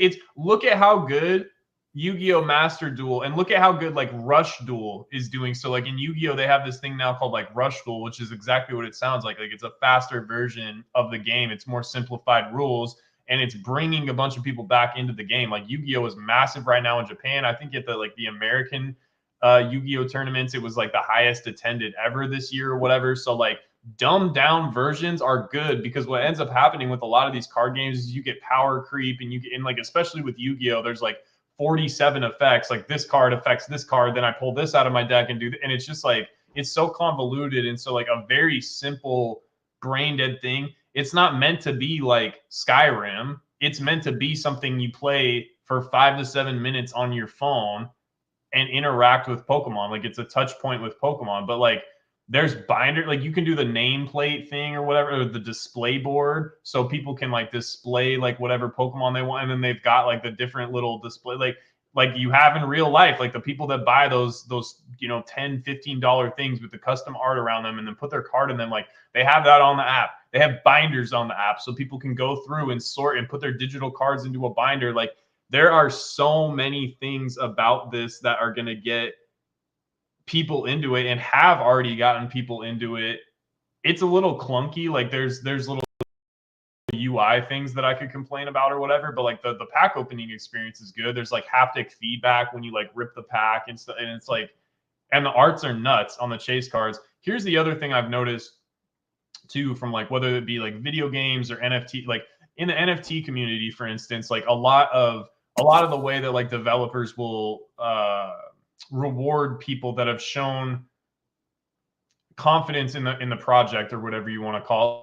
Like they'll airdrop people stuff or like give people like free NFTs, right? Or they'll airdrop them some of the token, which basically just means like if you hold an NFT from this project, let's say it's like an NFT that's on Ethereum, maybe they airdrop you Ethereum, or maybe the project has its own coin. Like for instance, like the Bored Apes, like they have ape coin. So like my friends own Bored Apes and they got airdropped like $28,000 worth of ape coin at that point because they were like Yuga was reward. And so not saying Pokemon's going to airdrop you $28,000. That's not what I'm saying at all. But the people that like set complete, the people that like reach a certain level on the app, the people like, I would not be surprised if there was a possibility for you to potentially have access to entering like lotteries for promo cards or access to the physical version of potentially some of these cards that are digital only right now coming into like and on top of it, when they open trading, that's immediately a marketplace. As soon as you and I can trade cards, I can sell these cards on eBay. And I was selling cards on eBay in the boom on the Doodoo app. So I'm very ready to sell cards on eBay, open 2 free packs a day, hit a $10 card. What do we do? There's no condition checking. Like, what are we doing? It's free money. You know what I mean? It's like, I don't know. That's just where I'm at with it. Like, I wasn't expecting it to be like, blow my mind, like the best game in the world. I was expecting it to be something that like gets people to spend money on Pokemon and puts an emphasis on the cards, and I think that they did that really well. So I don't know. That's all I would say about it, I think. But I just think that it's going to be one of those things. It's like a flash in the pan. I have a question to pose to the chat, and this isn't going to apply to a lot of people, but to the people who have both still play Pokemon Go or maybe don't play anymore but still have your account, maybe open it up during community day or once in a blue moon when you see a good event going on, or you still have your account. Do you think that in a year from now you're still going to have your Pocket account and open it up about as often or maybe more often than your Pokemon Go account, or it's flash forward to 2 years from now? What do you realistically think? Because like, I don't know. I'm not like saying that like Niantic, the company who makes Pokemon Go, made a great game or that it's like gonna last forever or anything, but it's a pretty basic game that the bones haven't changed in 8 years. It's so mid. You don't even use. You just go. That's what I'm. You My didn't even point do is, it's such anything. a Like, mid game. It's going to outlive this one, and it's a mid game. That's my point. nah, And I so don't know. I want you to know, if you play Pokemon Pocket now, and if you have also played Pokemon Go in the past, or maybe you still play Pokemon Go, do you think that it's going to, in a year from now or 2 years from now, will you still be playing Pocket and opening the daily packs? Or do you think that you'll open up maybe once a month your Pokemon Go app? Probably more often than once a month TC. Because here's what happens with an app like when you're daily opening packs, it feels great. But like when you stop doing it daily and get out of that trend of checking the app and playing the game every day, people just will drop that app and never talk about it again. Like Power World, for example. You remember Power World? How everyone was talking about Power World in this hobby for like 1 week at all. Was it 1 week? It was next thing. It was gonna take over Pokemon. We even did a thumbnail about it on the podcast. It was gonna take over, but it lasted less than a week and nobody cared about it. It's not that the game changed or anything. It's just like people have short attention spans, and this stuff, it's a mid Pokemon. It's a wannabe card app that isn't as. And you just told me it has binders. That's the stupidest thing I've ever heard. A binder is an inefficient way of sorting cards. Why wouldn't I just scroll through the cards I have on the app? Why do I need a stupid binder to pretend flip a page? Or why do I need to tear the digital pack? Why can't I like just click it and open it? Why do I have to do a stupid swipe to open the pack? I hate everything about this app. I don't love anything about it. I'm just telling you, like I played like a lot. Okay, like people spend so much money on like to your point about the binder thing. It's like, dude, Minecraft, as far as I understand it, like Minecraft is not like you don't beat the game. Minecraft is like one of the biggest games of all time, and it's literally entirely based on the user's creativity. Yeah, it's a sandbox game. Exactly. So the idea that people would not want to sit and do their own, so people will build entire worlds like to scale that take hundreds of hours in Minecraft, but you don't think people are going to create digital binders of the most popular trading card game in history? You're insane, dog. Like people are absolutely going to be doing that stuff. And some people will, but I think it's going to lose popularity very quickly. We'll be seeing if we talk about it in a week or two from now. I think it could lose popularity if they don't link it to like anything physical, or it's going to depend on like how much of their weight they put into it. Comparing Minecraft to Pokemon Pocket is so like. What I'm trying to say, because you were saying the binders thing was stupid, and I'm like, look, dude, one of the most successful video games of all time is literally based on people creating their own fun. Like it's like there's no point to Minecraft, and people spend hundreds and hundreds and hundreds of hours making like, oh, I made Helm's Deep to scale. You know what I'm saying? And like, look over here, here's like Dead Boromir, and like, you know, like people are spending time doing that. I absolutely think collectors who are like a little bit nutty are 1,000% gonna sit on the binder on TCG Pocket and sit and like, oh, I have a fire type page, and now I have a grass type page, or oh, I have a Komiya page, or what. Like especially since a lot of those arts are exclusive. There's something to do right there. I made a binder digitally of all the arts that literally only came out in Genetic Apex or whatever the set's called. Like, I don't know. Like, it doesn't have to be for you. I'm just telling you that, like, people are 100% going to do it. Oh, no, I know. And it's certainly not for me. You would think it's for someone like me, though. I love trading card games. You haven't even downloaded it. Here, playlist. Yeah, Cashmere said you haven't even played it. Like, you need to download it and play it and add me as a friend on there. Like, how is it going to look? Like, we sell Pokemon full time, and you don't have Pokemon's TCG for the same reason I don't play other video games. Like I don't play any games. And I love video games. I love watching content about video games. I watch other people play video games on YouTube, but while I'm doing other things, it's just I can't play video games anymore. I would love to. I've even wanted to play like TCG, like Magic, or get back into the competitive side of like another game. Maybe try a new one like Flesh and Blood. And I even dipped my toes into Lorcana. I don't have the ability in my head to separate. And I know a lot of people listening to this can probably relate, but like, just since I've become an adult, it's hard for me to like separate and detach so much that I can like drop my responsibilities and really enjoy a game like I would like to. I'm an RPG gamer. I don't just play a game for 5 minutes and put it down. When I get into a game, I really want to get into it and play like for a long time. And I can't play games like that anymore in my real life just because work and my schedule and my responsibilities and family and everything doesn't really allow for me to do that. So like, it's not that I'm not a gamer anymore. I identify as one and I am, but I just can't do it anymore. So like, I don't know. I feel like it's a little bit gatekeepy to say that just because I don't play like a TCG actively competitively, do you want me to get my old DCI card out or get my 17 EDH decks out and like prove myself or something? I know, it's just funny to me because like I probably will never play even like the tutorial AI game on the app ever. I do not care about the TCG at all. Could not care less. I literally am only on there because it's fun. I get to open free packs every day and the arts are sick. And I think you're going to be able to make free money selling those cards to people, to where you make the listing on eBay and then someone sends you their username and you just trade them the card on the app and you don't have to pay for shipping. You made $10, $15, $20. Like, I promise you that is coming because I did it during the boom on that janky app that you used to doing have is anything but a moneymaker though. the code cards on a webcam. It was the most jank thing ever.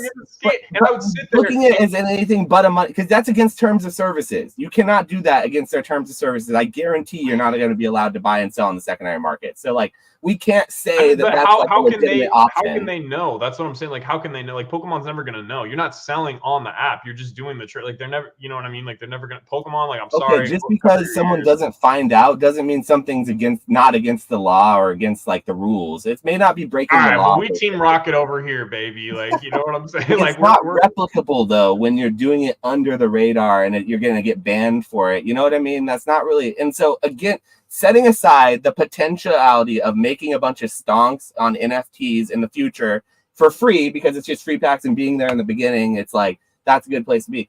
But I think everyone and their mother thinks that same thing, and that mentality is exactly why it's not going to be worth anything. Okay, even if there was no money attached to it, though, like even if I couldn't make $1 on it, I would still be playing it in a year. Or not playing it, opening the packs in a year. Because why not? I get to open 2 free Pokemon packs a day. I'm never going to buy those packs in real life to open for myself because I don't give a shit. So it's like, why wouldn't I not do that? Like, I don't know, man. Like, it's fun to me. Like, I just don't think people are going to stick with it. I don't think people are going to stick with it. I think a lot of people, because they don't play the game, like we're talking about, they're just doing it. They don't really care about the gameplay. They're like, sure, I want to play it for 2 weeks. The fact that people want such dumbed down gameplay means that they're not going to get invested in it so much that they're going to get hooked. I mean, maybe they'll get hooked on the free stuff and maybe people at the dopamine. We just spent like 45 minutes talking about how people are so dumb they're about to cancel their pre-orders they can literally make money on because they were FOMOing into the Eevee set. Like, people are dumb. Like, they want dumbed down version of it. Like, I don't think people are dumb. I think people make dumb decisions, but I don't think that people are that dumb that they're going to pay for this. I mean, they are going to pay for it. That's not what I'm saying. I just don't think it's going to last as an investment like some people who are pumping the digital. A lot of it is being like, what if they bring it to Worlds? I bet if it becomes a thing that you can compete in at Worlds, it'll do well. If it continues to the point where it gets competitive and it keeps on and they keep making good sets and the gameplay gets better, you'll hear me turning around and making a different turn, singing a different tale. But from right now, from my vantage point and what I'm seeing and what it looks like, I'm predicting that I don't think it's going to be around for a year. I think we'll get a couple more sets, yes, but I don't think it'll stay around. That's all. Do you remember how bad the last app was? The PTCGO Live was so bad. Like, the clunkiest doo-doo 2003 Windows Media Player UI with some weird clip art people that they had in the app. It was like, you guys aren't even using it. Like, the app used to be so bad. The app was amazing before they took trading out of it and traded. No, my God, okay, it was funky. Please. Okay, if you're watching this back right now, please, like, for the love of God, you're wrong. You never played the app clearly, and it shows. You never played Pokemon TCG before they changed it over to a gacha system where you have to trade your cards in and trade for coins and then buy new because cards. It was the legit game, but the app was dog shit, dude. The app was so I've been around bad. this hobby a long time, Nick, and there's a little something called Magic Online, which is one of the first ever online platforms for selling digital trading cards. And one of the beauties of Magic Online is the cards had a secondary market because they allowed you through a ticket system to buy and sell cards by buying $1 tickets and then exchange them in the game. You could label your cards and buy them on a marketplace. It had like an auction house. You just list things like eBay. It was an amazing experience.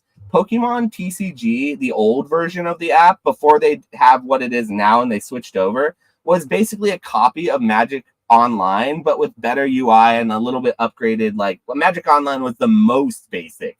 And so what you could do that you can't do now is you could trade. You could do what you're talking about, buy and sell on eBay. You could buy real money on digital cards, and it was allowed.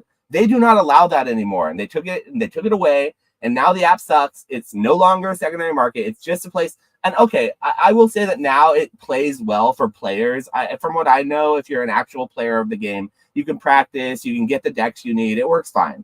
But there used to be a marketplace, and it was infinitely better back then. And the fact that you don't think it was better back then tells me you haven't tried both versions and you're not a player, because I don't know.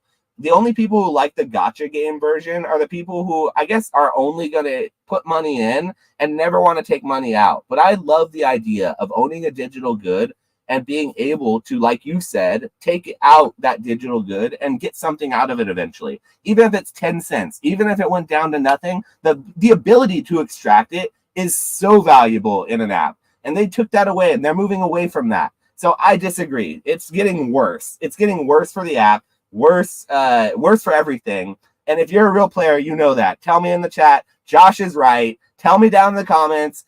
Obviously, he plays the game. He doesn't have to defend himself anymore. I can get off of my fucking, like, my, high horse. But I have played in a lot of TCG tournaments, and I've wasted a lot of money on these cards. And I feel very passionately about them. And I apologize if sometimes that passion leaks out. But I will say TCG Pocket, if it's around in a year from now, I will sing a different tone. I'll probably even give it a chance and say, okay, now the meta has evolved. But like, here's my question. Why verge off two separate games? So now they have to have a new design team, a new team that's making new cards, mechanics, and they have to keep it interesting, because I know that making a trading card game is really difficult. It's a really difficult thing to do. I've seen so many fail. We're about to see more fail in the coming years if people don't run things correctly. And so I want to see them succeed. So me being critical of these things, it's just take it with a grain of salt. I just think it's just me being taken as being negative, but it really is just something that I think that Pocket is just, why? Like, my question is why? That's all. Because why not? Like, that's my question, dude. If you don't download that app and rip your free packs, bro, I'm driving up to NorCal. I'm about to wow on you. If you don't free packs, if you're not gonna rip free packs, isn't there? It's not free if they own it, Nick. You don't own that shit. Oh my god! Like, all right, It's free if they own it.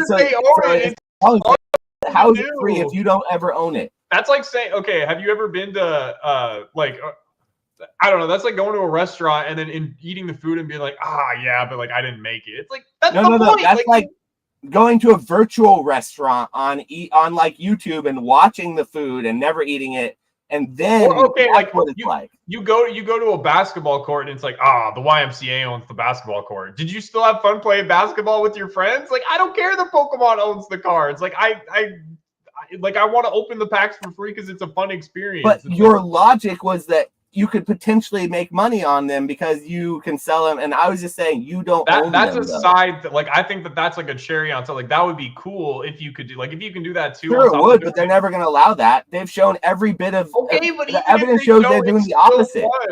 It's still fun. Like, we talked about the arts being cool. Like, last podcast, you're like, I'm so mad that these aren't physical. The arts are sick. So they're amazing, in my mind, why would it not be fun? If you think the arts are cool, why would it not be fun to open a pack and potentially hit one of those cards?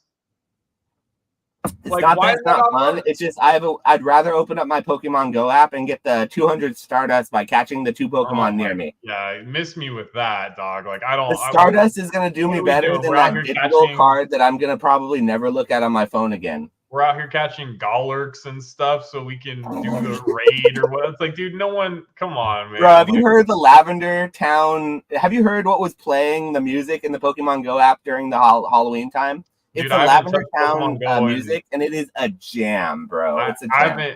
I haven't touched Pokemon Go and over like that app. It's surprising to me that that app is still because like that game is so jank to me. Like it is so boring. It like I don't. Yeah, I mean it's the It's a catching. wild hill to die on, but I'm going to die on the fact that I think Pokemon Go is still, to this day, a much better app and will probably outlive the Pocket app.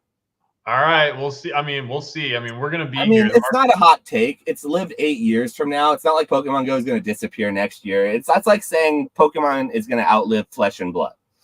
Well, the thing with the Pokemon Go too is like the Pokemon company isn't making tons of profit on Pokemon Go relative to they have licensing deals with Niantic, right? So like Niantic is getting the lion's share of the profit. With Pocket, Pokemon is netting like everything, literally everything, or as far as I understand, like pretty much every. And so they're going to have more money to justify putting into it and making it better and doing like cool stuff in the future and like giving it updates and stuff like that. Like the last app that they had, like the monetization wasn't really great on it, but now it's like really easy for people just to do like the loot box, or not the loot box, but like pay for the timer stuff or whatever. Like people are going to It's do called that. a gotcha game, Nick. It's called Okay. gotcha games, and I know the market research on them is that you can extract and milk your customers for all the money in their bank account on that particular card out of these gotcha games because they can play it during work, they can play it during school. Its phone is always in your hand, and your gotcha game is constantly giving you reminders you need to do this, do that.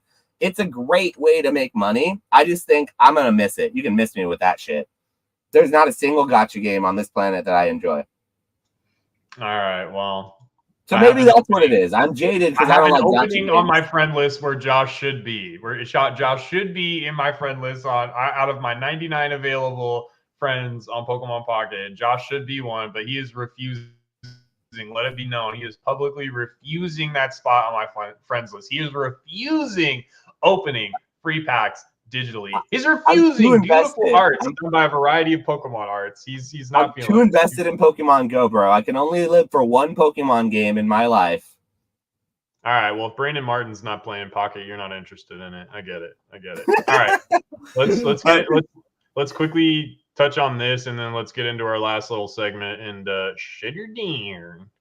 Yeah, so you and I are both going to be at the Front Row Card Show in about 2 weeks from now, Seattle, on November 16th and 17th, and we'll be right up front. So I just want to do a little shilling of the card show and see what your plans were. You got any special thing? Oh, you bringing some Dragon Ball? Not really. I'm just trolling. But Bubbles is a very slept-on character. Like for those who know the lore, like Goku had to train with Bubbles. He had to like chase him and catch him. It's kind of like a Rocky with the chicken situation. But anyway, sorry for interrupting. Yeah, so yeah, anyway, we're going to be at the Front Row Card Show, and if you guys are going to be up there in Seattle, definitely come see us. But I want to know, are you excited? Do you have a big like stash of stuff that you're bringing, or what are your like strategies that you're using for it? And I guess how close is it to where you live? I get to play. Oh, and real quick too, it looks like Green Shiz rated us from his Fnatic live auction recap. So Yo, let's go, Green Shiz, Josh, another good Josh in the hobby. There aren't many good Joshes. There are a lot of bad Joshes, but there are not many good. He's a good one though. So anyone who owns that much Yu-Gi-Oh is okay with me. Is okay with me. But okay, I get to play Josh for this one. You ready? And this is gonna hurt because you're Mr. I love vending.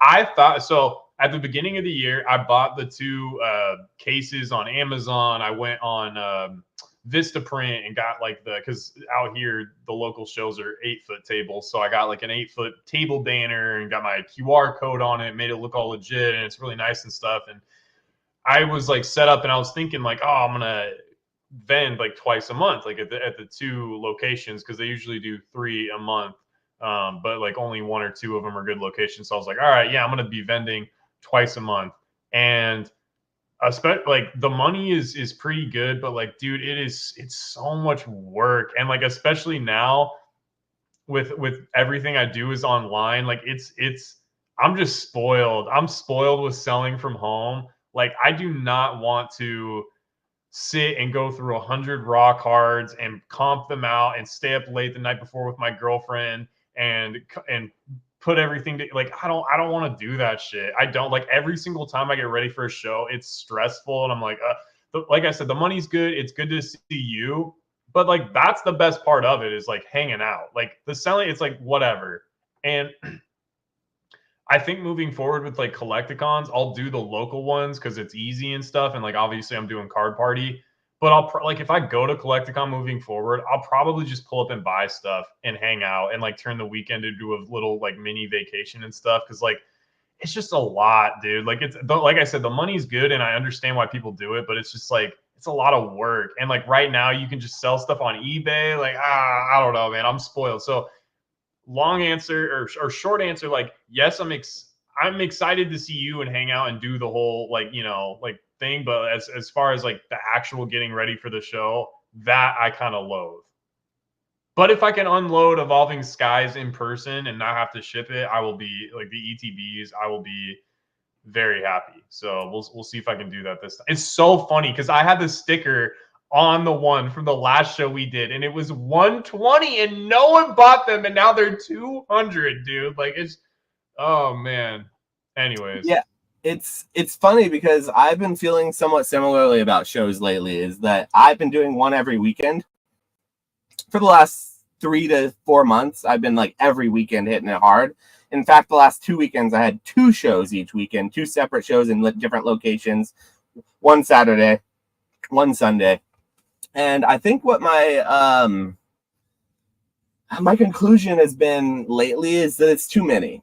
And so there's a sweet spot with like vending. And if you're doing it like I was doing it, where you're doing it every weekend, you're doing it too much. So it's hard to keep up on your online, your like eBay inventory and keep things up to date when things sell and not sell. So you're selling so much at a show, then you got to go home and unlist it or unlist it at the show when it sells. And it's just, or you have to take it offline when you're at the show and then hope it doesn't, put it back online after. And that hurts the algorithm.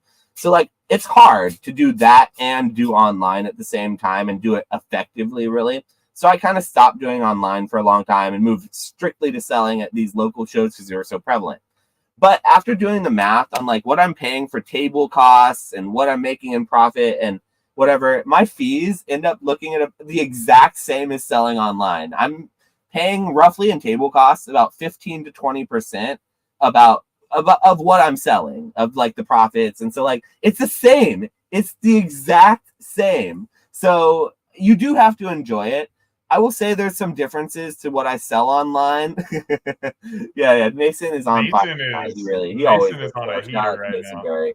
He's sorting some magic bulk, just like every time he hears something, he's just like getting over to his keyboard to type in. He's got a 5-cent card in his hand and he's feeling rich, so he's got to let some of that richness spill out into the chat. Bless us Mason with is it. So unbelievably rich. I heard it. I can't remember where he said it, if it was like a disco, but he was like, yeah, like we don't even like we have so much Japanese we don't even know what to do with. Like we don't even have to. I'm like, bro, send me that. Like let me optimize. Like what are you doing? You're sitting on a butt. He's like, he's got like ARs and stuff. He's just sitting on. I'm like, dog, like you need to be like, do not be sitting on Japanese. Like he's like, oh, because it's hard to sell a TCG player. Like Mason is unbelievably rich. Don't let that man tell you otherwise.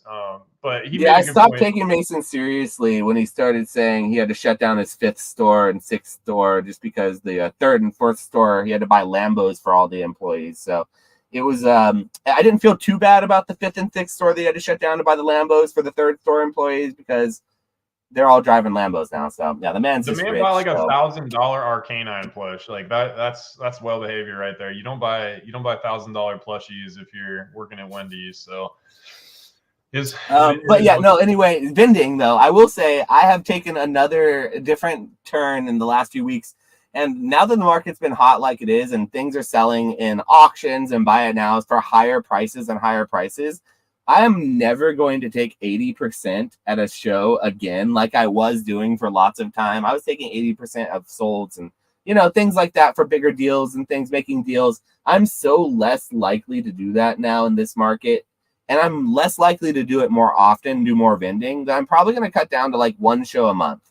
One of the best and biggest shows that I think I can find in my local area. I'm going to try to do one thing, really focus in on my inventory. So then if I'm cutting down to one a week or one a month, I can actually go back to listing some of my inventory online and selling it for 100 to 110% market, which is kind of where things are going right now, before I even have to go to my next show. and kind of just keeping things moving a little quicker and with less of like the in-person stuff. So I agree with you. I think lately, just in general, there's so much vendor POVs, so many shows, so many any of the other things that you can buy, like Whatnot streams, online, YouTube, eBay, Fanatics. It's just like the buyers are too educated to want to pay over what show prices are. And the really big benefit of selling at a show is like selling at show prices. But when you're selling at 80% market and they're like comping everything and going off of last solds, you're not really selling for show prices anymore. You're selling for 80% market and then getting the hit for the fees and the travel. So you're 100% right. I think you have to be smart about it. You can't be spending a lot on And you travel. also have to be in a position to where you can be firm. Like you can't.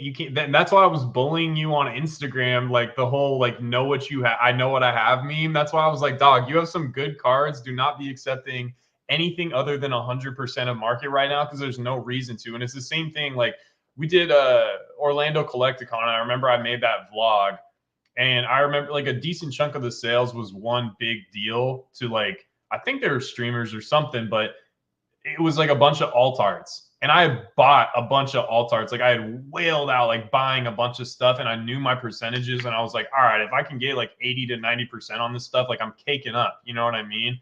And I bought a bunch of that stuff in preparation, knowing that like I could kind of like move a bunch of that.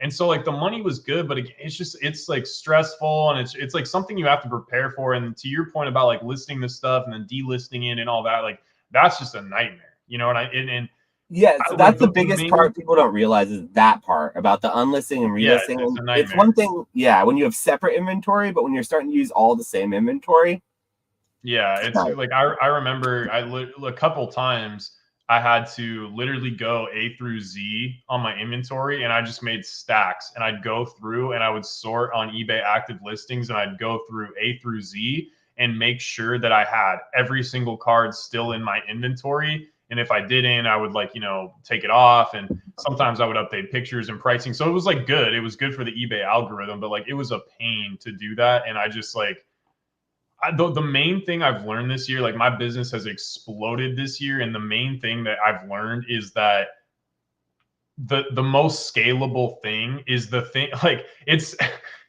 it sounds like just so stupid, but like the least work, the better. Like if the least interaction, the least amount of work, like you can afford to take like even a little bit less or something like that if you're doing less work. And so that's why like James is the double whammy because it's less work and you're getting more. You know what I mean? So that's how I feel about. I don't know. Like that's how I feel about shows. This dude or lady, Winona CC says people pay strong at the local shows in Seattle. Hey, if you're gonna be at the front row show, come say hi. They say They're in our Discord. They're one of our followers from the Discord, and we greatly appreciate you hanging out and everything. And I've heard them talk a lot about Seattle and shows and stuff. So definitely come up and find us in the front row and say what's up, so that we can put a face to the name. Yeah, because I recognize you.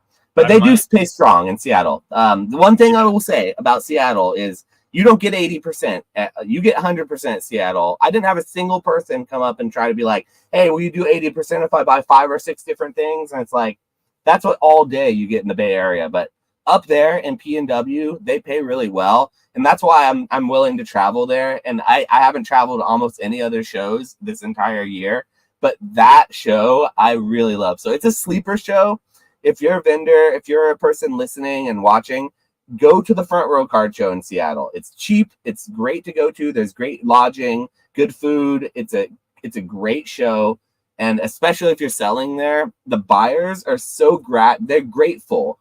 How many people came up to you, Nick, and just like, thank you so much for being at the card show, because we don't get a lot of these shows, in this area. So yeah, for sure. Well, and I don't know, like the showrunners were very like professional and like wanted to make the show seem like very well run and organized. And so I really appreciated that too, because obviously like the customers and people come, like people just it's a better experience when it's not just like a complete like cluster F. But yeah, it's yeah, man, like I think we're gonna do well. The one thing I would say with the shows is like raw is probably good to sell at shows. Like getting out of your gradable stuff because you can sell it and make money. And same thing with like sealed, but like gradable cards, it's like it's more hit and miss, and like usually that kind of buying cards is good at shows too. You get for sure 70% when people come up to you, 70-80% on a lot of good stuff.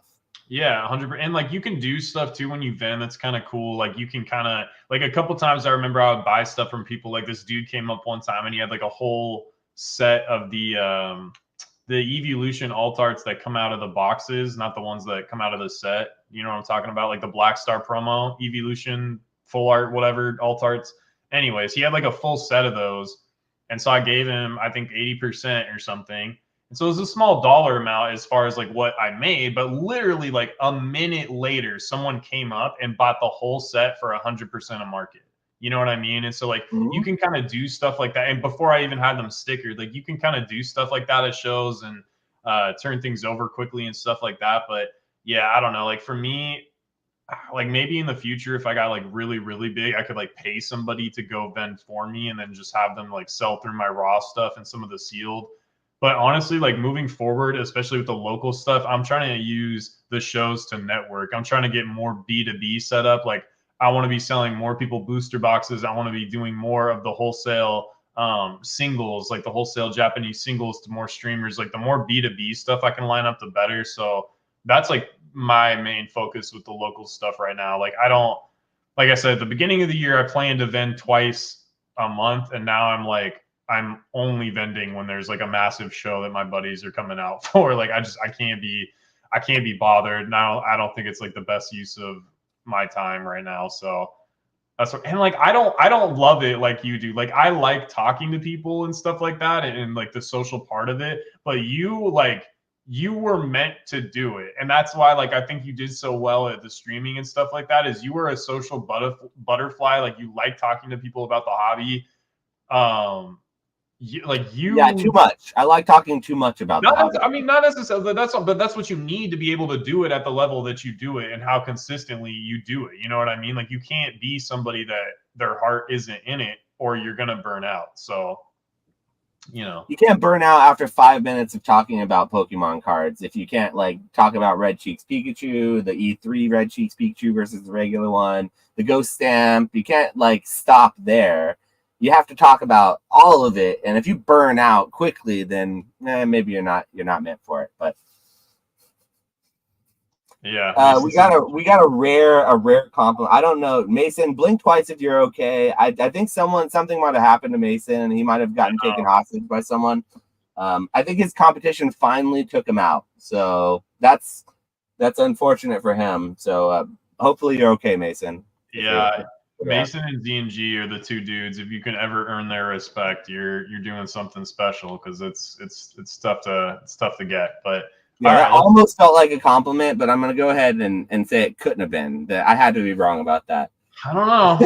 I think it might have been another cue for Josh. Why are you afraid of success? Damn, Mason is. I've seen what it does to people, Mason. Look at you. I have someone to look at, and I mean, I'm afraid, man.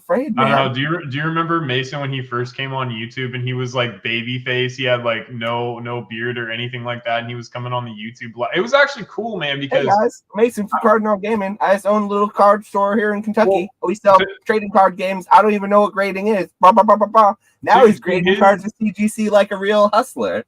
To his credit, at that time, because everybody was talking about like the investing and all like that's right, like the Jake and Dan and Z and like Pokenav and like all the people that did the long formy kind of like content or whatever.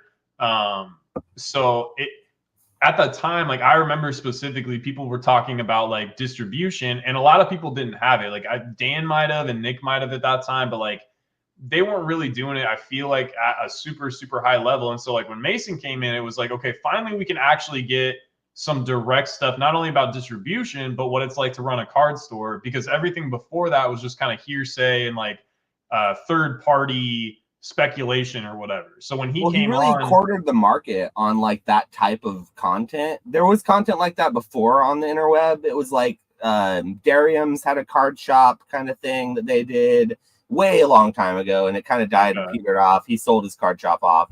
Darum's Pokemon, they don't really do streams anymore because a lot of stuff has happened. But then Rudy had like a card shop for a while, I think, and I think he would show that occasionally. But there really wasn't a lot of card shop, like real card shop owners on YouTube. Of course, there's that Uwu guy, the guy in Las Vegas who's crazy. He's like, he does magic. His content is just flaming Rudy, basically. If Rudy didn't exist, he probably wouldn't. But he owns a card shop too, so he makes card shop content, and he's very candid about like the realities of like the business aspects of it. But that's why I think Mason did so well. And it's like people really wanted like to know what it was like to have a card shop, and things started booming. And I think people always wanted to know, but then they're really wondering like, what's it like to have a card shop in a boom? So it was definitely, he was definitely in the trenches for sure. And so it was kind of cool to get his perspective, because like I said, at that time, like now there's so many people that are like, I have distribution and here's my numbers and but like back then, like there wasn't, and people were just kind of pulling stuff out of their rear end. And so I don't know. Yeah, it was cool. I remember like he came on like Jake and a few other people's live streams, and it was like, all right, like this. And he's also like very disarming. Like Nick Old School Pokemon has that quality a little bit too, to where like Nick, like everybody is his friend because he's just impossible. It's like same thing. Like when we met Mason the first time in Denver, dude was hilarious. Like yelling about like, come get your bulk junk slabs here. I will never forget. Like cheap slabs, cheap slabs, as loud as he fucking could. Oh my god! Like he was just like a funny guy. And yeah, I don't know. Like I definitely hope to see him at another con in the future because he was fun to spend time with. But but as he's smiling, he's got his hand in your back pocket, taking your credit card out to order a Cardinal Gaming sweatshirt that you didn't even know you ordered. So just beware, because he's disarming, but he's gonna take your money and he's good at it. All right. I feel bad. I need to order a Mason sweatshirt, and I need to order a Dan sweatshirt. I gotta support the homies making merch for I'm gonna buy one when I'm in person there, because I refuse to pay the $59.99 of shipping that it's going to cost me to get it. I remember I had one in my cart. This is from Mason. No way. $60. I had one in my cart like 2 years ago, and I was about to buy it, but then the shipping was so much. I was like, you know what? Screw this. Screw this guy. I'm deleting his video now. And now you can go on my YouTube. It doesn't even look like Mason's ever been on my channel before. I mean, I don't even know who Mason is. He's basically dead to me. So the hoodie picture on the website is him holding a Pokemon mug, looking like off into the distance. This is amazing. I'm gonna buy this as soon as I get off. The hot dog playmat is one of the best pieces of merch that Mason ever sold, and if he still sells it, I might buy one of those instead. The hot dog thing is great. Really quick, medium, large, and XL are sold out. There's only 2X left. Mason, if you're still in the chat, will it shrink? Like if I was gonna get an XL, can I get a 2X and shrink it in the wash, or do I just need to wait for? We need to ask if it's made of cotton or like what the material is. Because if it's 100% cotton, it's gonna shrink about its size. Like sometimes when you buy people's stuff, it's like super shrinky. Like you buy a large and then it shrinks into like a girl shirt or something. You know what I mean? So if it's made with some polyester, it shouldn't shrink as much. But if it's all cotton, it'll go a whole size or two down sometimes. All right. Well, I want to support. I'm just trying not to look like a fool. Like I want a sweatshirt that fits me. But all right, let's stop gushing about Mason. Let's get into our final. We haven't done this for a while. But invest, flip, skip. Josh came up with this one. I can't take any of the credit, but this week we have for invest, flip, skip 151 prismatic evolutions or evolving skies. And I'm guessing like the caveat here is like this is all English, right? Like the 151, you're talking English too. Yeah. So the caveat for this is it's all got to be English, and you can have whatever product you want of it, but it's got to be taken at like you only get $1,000 of it. It's just to set a nice round number. And you can only buy it at whatever market price today. So for prismatic evolutions, I want to say market price is just going to be MSRP right now, because there's a lot of places that are doing like MSRP pre-orders you can get. So even though I know things are going up and selling out, prismatic evolutions, let's just call it around that $50 for an ETB pre-order price right now. So like invest, flip, skip. This is something we've done in the past. You guys are just new and coming back. We do this segment once in a while. We used to do it every time. But when there are sets that I think are comparable, that are like, if you had to put your money into one and choose if or obviously you want all of them. But in a world where you could only choose one and you had to make decisions like that, this game, Invest, Flip, Skip, is going to be talking about the 3 hottest sets in Modern. And I just want to know what you would do, Nick, and in the situation, given these 3 sets with $1,000. Maybe you could, if you want, put what product you might invest in if you want to get cute with it. But like, where's your order? What would you invest in? What would you flip? And what would you skip? I mean, I talked about it earlier, but I'm flipping Evolving Skies, or at least like a certain percentage of it. It's not like I don't think it's going to continue to be popular, but like ETBs with 8 packs in them and no promo being $200 seems a little like, could it go to 250? Yeah, but like in the next 6 months, is it going to go to like, I don't know. Like, especially when, loose packs are available. And if I'm wrong, I'm wrong. But like, I'm up a lot on those ETBs, and 200 for a Sword and Shield era 8-pack ET, even if it is Evolving Skies, I'm like, like that seems like a lot of money. And like, I know there's people that collect sealed product and are never going to open that. But like, I just don't know. Like, I think the money can be better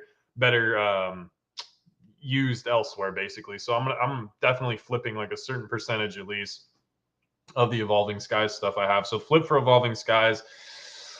Paper hands on Evolving Skies, dang. Yeah, I will. Yeah, with no reprints looming, we're like 2+ years so out. let me put that as skip then. Let me put that as skip, because I'm not buying, like I'm not doing anything with it. Like if anything, like I'm gonna sell some of what I do have, not all of it. Like again, I'm selling the ETBs, which I don't want. Like they're cumbersome, and that's not a hot take. That's reality, Walrus. I've seen the paper as well. I He's might. I'm buried with them. Yeah, we'll see. I was very against calling myself a modern sealed investor. He's an investor for whatever reason, and now I have a bunch of stuff in my closet, and I don't know how it ended up happening. But yeah, okay. So we're skipping Evolving Skies. We're throwing it because I definitely can't skip either. You're skipping Evolving Skies? Yeah, because I'm not doing anything. Like I'm not buying it moving forward. I'm not, unless I get some crazy deal for like. No, this is not. It's not assuming your position already. This is assuming you have no position and you had to make the position in one of these 3. Oh well, if that's the case, 100% skip it completely. Well, okay. So are you saying at this price? Market, yeah, at current market, I'm not buying anything Evolving. Like. No, unless we've only seen it go up on this podcast. Just the same podcast today, we were just talking about how every single price was lower in the past. It's only gone up. Yeah, that's true. There's no reprint looming. You don't think there's a reprint? Do you know something I don't know? Think there's a reprint, but I think like I've seen other psychological levels in Pokemon before, like with Sun and Moon boxes. Like when stuff starts getting around $1,000 a box, it can get kind of stagnant for a while. It's not like I don't like. I know what Evolving Skies is like. I know what it like. I get it, but it's just like it would have to go up $50 to gain another 25%, right? Whereas I feel like I can clip 25% on another investment in sealed product, even somewhere else, fairly easily over the next year. And I think it has a better chance of doing that 25% than the Evolving Skies ETB. So that's why I would skip it. And again, like when I bought all that stuff on the video, I bought it at a percentage of market. So like even at that time, I got it for a deal. So I had like I could have turned around and sold it and made like $1,000 is like what it worked out to. Like it was already priced in. So now I'm like 200 just seems like a lot for an ETB. I'll sit on the Umbreon ones. But maybe I won't, dude. Maybe I won't. Like, there's no reason. Like, I don't have something that I'm gonna immediately put that money in right now. Like, maybe if 151 Japanese got really cheap on the reprint, but I don't think it's going to. So maybe I just sit on it. Maybe I just keep sitting on it and I don't sell anything. I don't know. It's a 151 Japanese reprint. I already forgot about that. Oh my god. Well, 151 isn't even like who cares, right? Because we've got the evolution set now, so no one cares about anything. That's what I mean. Like this is what happened. This is exactly what happened when Celebrations was coming out. We got all of our reprints of these sets that people were jonesing for booster box reprints of like any modern English at the time. It was like middle Sword and Shield era, and like we really needed them. And we got so Celebrations came out. Everyone loved it. They got all their allocations of it, and then the same week we got hit with the same. Like, all right, so you guys want booster boxes now, right? And so there's a flood of product that got put on the market at that exact time. And this good product that everyone was going nuts for before, it didn't sit. People just didn't want it. They only were going for like the newest, hottest thing. So I think it could be a wild situation where that might be something similar that happens, you know? Well, we'll see. I mean, we'll be updating people on it for sure. Whether things go up, things go down, we'll be talking about it. Grimer said this was funny. He said 151 is vintage now. I thought that was pretty funny. But Walrus, he cooked me with this one. Who's holding all this stuff? Plot twist of 2024 that it turned out to be retro. It's surprising to me, dude. Like I put stuff into a spreadsheet and was like, oh, all right. So like here it is. Like I'm announcing it. 2 hours into it, like I am officially a modern sealed investor. Like I am. I have a good chunk of we stuff. all knew. It's obvious. We already knew this. This isn't news to anyone. This has been out for like almost a year. Look at all that juicy Costco juice you've got behind you. You're just over there ready to buy a yacht. Well, this is AI. This is AI generated. Okay. I don't have enough money for Costco. I can't afford the membership. That's for rich people. Oh, okay, whatever. I'm more of a Walmart kind of guy, to be honest. Oh, okay. You and Dan. Yeah, me and Dan. Yeah. The Walmart meat department. Okay, back to it so we don't get off the. Okay, so skipping evolving skies. I'm investing in 151. Like I'm sorry, I am. Like I will. Like it just that's yeah. Like I just think that they're. I don't know. Like I will take the trade of like, oh, I got overprint. Like maybe not so much in English as well. If it has to be English, oh man, now I'm like convincing myself. No, I'm still investing in 151. I'm still investing in 151 because I just think it's a forever green set, and like the Eevee ones will be too for sure. But like I don't know, man. Like I just feel like 151 has just got something to it that. Like it's just a juicer. It's just a juicer. It's a toss up. But yeah, I'm gonna invest in 151 and. Damn it, Walrus! Let me cook. Shut up. Shut up, Walrus. Let me have this. Let me have this one thing to myself. Don't spill it. If I could get some product or something like that, but I guess it's all sold out now. But I'd probably be flipping the prismatic evolution set just because. I don't know, just because I think like that is more at risk of like continued Crown Zenith type reprints than 151 is. Like I think they're going to print a good amount of 151 and continue to try to make that available for people. But dude, if they run into all these other new sets in the new year and they're printing like a ton of prismatic evolutions over the holidays and like making all these other products and stuff like they usually do, like I don't think that they have the capacity to go back and just absolutely slammer 150. Like I don't think they do anymore. Like I don't know, man. So that's where I'm at with it. What do you think? I'm interested to hear your side. So you're flipping prismatic evolutions. That's what your take on that one. You're just flipping it. You don't want to invest or anything. You're cool off just that's the thing getting it like, out, never having it again. Each one has to. That's what I'm saying. Like it's just the game. Like ultimately, I think all three are great. But if I have to invest, flip or skip one, like that's how I have to break it down. Is the thing. But like I would like to invest in the Eevee set. Like I think it's if I can get it for cheap in Japanese, I'll back the truck up. Like I'll buy a decent amount of it. I'm sure I'll buy a bunch for what Dan and I have going. I'm sure that'll be good. And even like Supercharged Breaker. Like I'm looking at Supercharged Breaker and I'm like. I don't know, man. This is a pretty cheap box for how good a set this is. Like, So, anyways, all right. What do you think? I'm because we had a little bit of back and forth, so I'm interested at what your takes on all this stuff is. Do you feel threatened at all that English is coming for Japanese's only claim to fame, which is essentially unique hollow patterns on their reverses? Like, have you lost any sleep at night? You wake up in a cold sweat. Oh, reverse hollow. Listen, weren't you the one that relentlessly said that you hated Master Balls, didn't care, thought that they were a stupid gimmick and all that stuff, and now you're taking a victory lap that English is... Okay, that's what I wanted to say. I'm going to let you cook, but... levels, like Olympic levels of gymnastics in order to somehow spin this in a way to make it make sense that I dislike the Master Balls in Japanese, but I like them in English. But the way that it's going to work is I'm not going to do that because I dislike the Master Balls in English, just like I dislike them in Japanese. But I just want to say that the one thing that all the Japanese lovers would say that made it better, and the English will never get, is what allegedly is what the thought was, I guess. I don't know who thought this because there's no reason why they couldn't do it in English at any point. But now we have the same thing, so I'm just wondering if it makes you scared or it makes you worry, or if you like your heart shrank a couple of sizes, or It doesn't at all, because here's the thing. The foiling on the reverse hollows is tough, and in English, I bet you it's going to scratch crate. I bet they'll be expensive in English. Like, they'll be tough to grade, but no, like, I'm not. God, yes, they're going to be so fucking expensive. It's going to be the dumbest thing you've ever seen. You have no idea. You thought that I thought the Japanese was dumb, the prices for Master Balls. This is going to be next level of dumb. So get ready, Pat. Get ready. Here's my thing too, like with the, like it made, like I think it's a cool, like I know you think it's a gimmick or whatever. Well, I think it's really good for pack ripping. I think what it does for is sure. for pack ripping and streaming, it adds a layer of chase after the box has been hit from the secret rare to really allow it to keep going.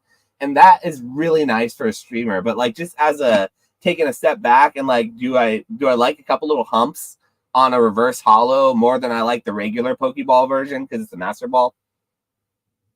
Here's the thing to me, like the Master Ball is like, it made sense for 151, which is why I think it was kind of like a blow to English, because it's throwing back to the game, it's throwing back the nostalgia, like set identity wise, that made sense. This one kind of feels like, and I'm not mad at it, like I'll be flipping it, I bet the cards will look cool and all that stuff, but like this one feels more like a cash grab. Like they saw that it worked and were like, okay, like let's keep it going. But it doesn't, to me, it doesn't match the set identity as much. Like it feels more random than it did with 151. It's like, oh yeah, of course, because it's the first set where the entire Pokédex is laid out in the regular set. And so it's like, all right, yeah, you get the one Master Ball per game, you get one per bot, like it all worked together. This one is just like, they like Master Balls, like let's do some more Master, you know what I mean? Like it just, but again, like that doesn't really ultimately matter. That's just like my personal opinion and take on,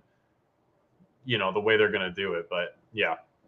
Yeah, I think that the Master Ball thing, it adds a nice layer here. So anyway, I just want to preface by throwing it out there about the Master Balls in English, because that wasn't talked about with the sets, and that was going to be one of my like things with prismatic evolutions, like why it's a flippable set in my opinion. So invest, flip, skip. I personally think that I would invest in. I agree with you, Nick. I think 151. I think 151 is probably the set that I could see maybe not doing the best economically. Like it's going to get the Hidden Fates treatment in my opinion. I think it's a better set than Hidden Fates, even though Hidden Fates is my personal favorite modern set. Just overall, I think 151 is a better made set. And so like I do think it's the most investable of these three sets because it's set identity wise, it's really good. And eventually everything does kind of become scarce, even though I don't think it'll be scarce for a very long time. So if I'm holding for the long haul and I want to be confident about one of these three sets, I like 151. The other one, though, it's a little bit trickier because I do think Prismatic Evolutions is going to be really, really good. And I think people are going to be, they're going to take it really well. And I think that they are going to like it better than 151 because even though 151 had some gas arts and it is all the original Kanto Pokemon, some of those alt arts are like, it's a Dragonair, it's a Nidoking, it's a Pidgey, or they're good arts. They're fantastic and people need them. But like these are all going to be Eevee SIRs from the evolutions, and I think people like those more than Nidoking, Dragonair, more than Wartortle, more than Charmander. I do think that Charizard's cool, and I think people like him. So 151 has that going for it. Now that Charizard's expensive, that's a good thing. But as far as like Prismatic Evolutions, I do think I would be on the flip side of it. And at the current market price, which is just like market MSRP, I guess, is like if you pre-ordered or if you were able, which I'm hearing in some of the chat that maybe it's more than MSRP now. So maybe it is more than MSRP. But if it was MSRP, I would probably flip Prismatic Evolutions. I think it's going to be the hottest set of the year, and I think it's going to do really big things at first and then get restocked like crazy. And then I hate to say it, but I would skip completely Evolving Skies. And that is what I've effectively done. I don't own any Evolving Skies. So like I'm proving that at this point, I still don't think Evolving Skies it should be what it is. But I'm biased towards it because I've opened so much of it up. I think a lot of people who are investing in it, maybe they didn't open up as much of it, or maybe they did. Maybe I'm wrong about that. But the brutality of what it feels like opening those era of Sword and Shield sets, like to hunt for alt arts and the big chases, it's not fun, man. It's really not fun. So like I don't value that set like the market does for that sole reason. It's just not a fun set. It's a good set, but it's not a fun set. So that's why I'm out. And for that reason, I'm skipping Evolving Skies completely. But yeah, invest 151 because I think I think we're pretty close on this one actually. That's crazy. I thought we were going to be way off based on the conversation, but that's funny. I sold a Rayquaza V PSA 10 from Evolving Skies. I think I sold it for like somewhere between 225 and 250. Maybe it was like a week or two ago, but I just remember thinking like, dog, if this is an $800 box, why is Rayquaza in a 10 in English $200? Like that just felt cheap to me for whatever reason. Like I feel like people are so focused on Umbreon and like so focused on the evolutions, but it's like, dude, I remember when the Rayquaza was the chase card of the set, and so the V Max, not the V, but like even still, 250 for the V and a 10 in English. I don't know, like that. Wait, that feels was like that 250? Because it's like $1,000 now. The V.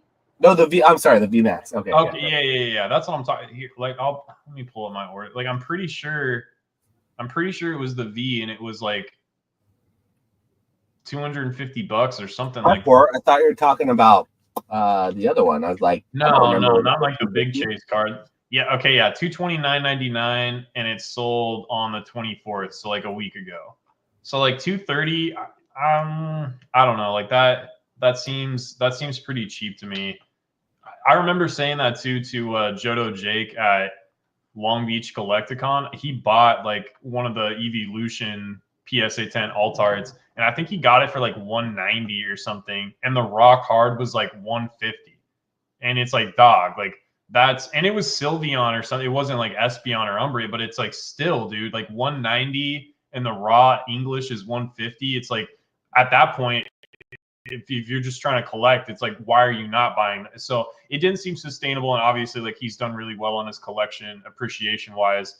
But yeah, that it's just things stick out to you because it's like there's not an infinite amount of those cards, and they're not easily replaceable. Again, the box is over 800, it's almost $900 now, and it's English. Like it's tougher to grade. Like there are not an infinite amount of those Rayquazas. So like 230, yeah, I don't know, just kind of ranting, but yeah, and that's the thing. Like when you try doing math on certain things, like that's why certain things don't make sense. Like they just don't. But when I start trying to make it make sense, that's when I realize I'm too lost in the weeds, and I have to take a step back and realize it's not up to me. It's really not up to me. And if it were up to me, I would have sold my Topps Jolteon CGC 10 prismatic or my foil like for hundreds of more dollars than what I have it listed for now, and I still own that card. Like.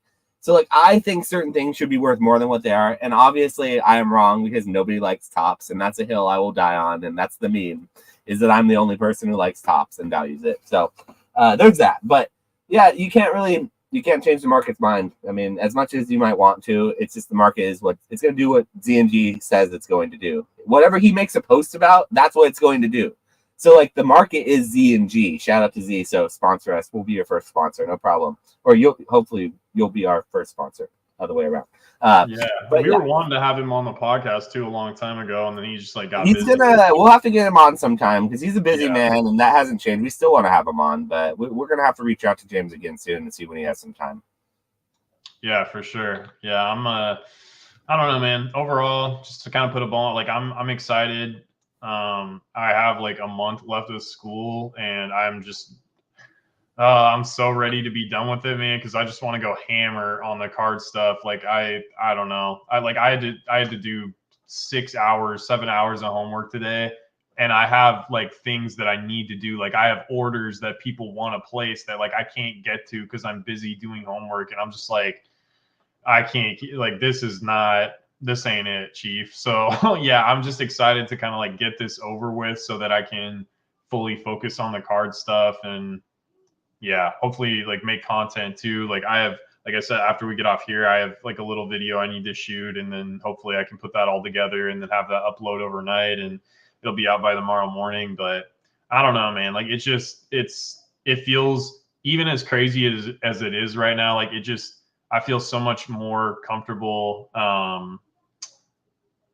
just with the future like of the market and just like this industry and stuff. Like I feel a lot more comfortable now than I did like a year ago, a year and a half ago. And I don't know, I'm really excited to see the future, man. I think 2025 is going to be absolutely bananas. I really do. Like I'm excited, man. Like because it's been cool up to this point with like what they've been putting out. So if they just go for a year with just absolute banger sets, like it's gonna be yeah, it's gonna be crazy. So Yeah, there are big signs. There are lots of signs right now. This product behind me, I'm gonna be up late into the night breaking down product just for packs and stuff. And so if that doesn't say we're in a boom again, that the old card shop's breaking down product again, like that's pretty telling.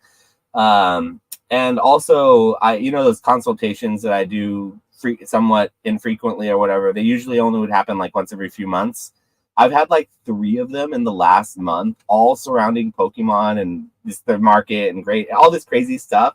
It's way more than I'm typically used to getting. So that's a sign right there when I have random people and like that's kind of kicking off too. Because that usually is every few months I get like one, thing. So yeah, for sure. My my non-Pokemon homie is actually just before we got on the call, we have a little group chat, and one of my buddies sent me a picture of like Pokemon Pocket or whatever, and he's like, "Oh, like this seems kind of cool. Do you know about this?" And I was like, "Yeah, you guys should download it." Like I don't know, like it's funny, man. You have people outside of the hobby kind of like getting in, and like we're going into the 30th year anniversary, and like all the cool potential stuff they could do. And Worlds is going to be in California, so like I don't know if you're going to Worlds, but like if you're going to go to Worlds, I might try to do one of the Cali Worlds and like make it like a little vacation type deal and hang out and stuff, but still stop by and see the homies and go to Worlds and stuff. So I don't know. Like I think it's going to be bonkers. I think like and they're making so much more money now too than they were during the 25th anniversary, that the amount of like ad spend and like different things that they could pay to do to make the 30th anniversary really cool. That's exciting. And like Celebrations, even though it's not my favorite set, like Celebrations did really well and continues to do really well, and there continues to be a ton of demand. So like what are they going to do for you know what I mean? Like they could put out another Celebrations that breaks the internet. Or I love Celebrations, but I'm not sure that anyone's demanding or really wanting a lot of Celebrations right now. I will say that I like it a lot though. It's selling. So I bought like 600 to 800 like assorted Celebrations cards, and I separated the gradable ones from the non-gradables. And the non-gradables I was listing, and like just on Blastoise specifically, I think when I started listing that card, it was like, well, I think I started listing it at like $5 flat, I want to say. And now it's up to, and I've slowly moved the listing up over time as I've sold through it. And now it's up to $8. So it's not like a huge dollar amount game, but like percentage wise, that's massive. You know what I mean? So that's like a 60% gain. So, and that's like over the course of a week or two. And all the Celebrations cards are like that, because I bought a bunch of the Pikachu, the Blastoise, the Venusaur, the Magikarp. And every time a few sell, I just bump the price up, and they keep selling. Maybe it's cooking a little more than I thought it was, because I have a hard time. Nobody ever asks about Celebrations. You never hear about it. You never hear people talk about it. Yeah, I think we talk about it more than anyone else. It's like a slow cook. It's like a silent like cooker. Like Charizard, I just sold my last Charizard for $190, and for a while they were like 160 for a while. Yeah, they got down to like 150, 160, and now, and again, it's like boom time. So it's like, of course, the base set Charizard reprint is selling for a little bit of a premium, but yeah, it's just like I've seen those cards do pretty well. And so it's like, man, for the 30th anniversary, when they're actually fully prepared and have all this money and don't have like supply chain issues to deal with and all the stuff that was going on during the panorama that like kept them from maybe logistically doing everything that they wanted to do. Like when they can just kind of go full bore with it, I think it's gonna be. And dude, like, could we get a blockbuster Pokemon movie? Like, how like crazy would that be? You know what I like? How much of a full circle moment would that be? Like, if people now that are like a little bit older than us with their kids can now go back and take their kids to a blockbuster Pokemon and have the same experience we did going and seeing like, you know, Pokemon the movie or the one with Entei or what is it, 2000 or Pokemon the movie 2000 or whatever was the second one. Like, I remember that as a kid, like that was sick. And so like, yeah, if Pokemon could make its way back into the box office and not just have all those like straight to Netflix releases, that would be sick. And that would be a huge, kind of like the way Pokemon Go was like a uniting force for the world for a while. Like it made people from all different like walks of life and stuff kind of come together and work together and create friendship.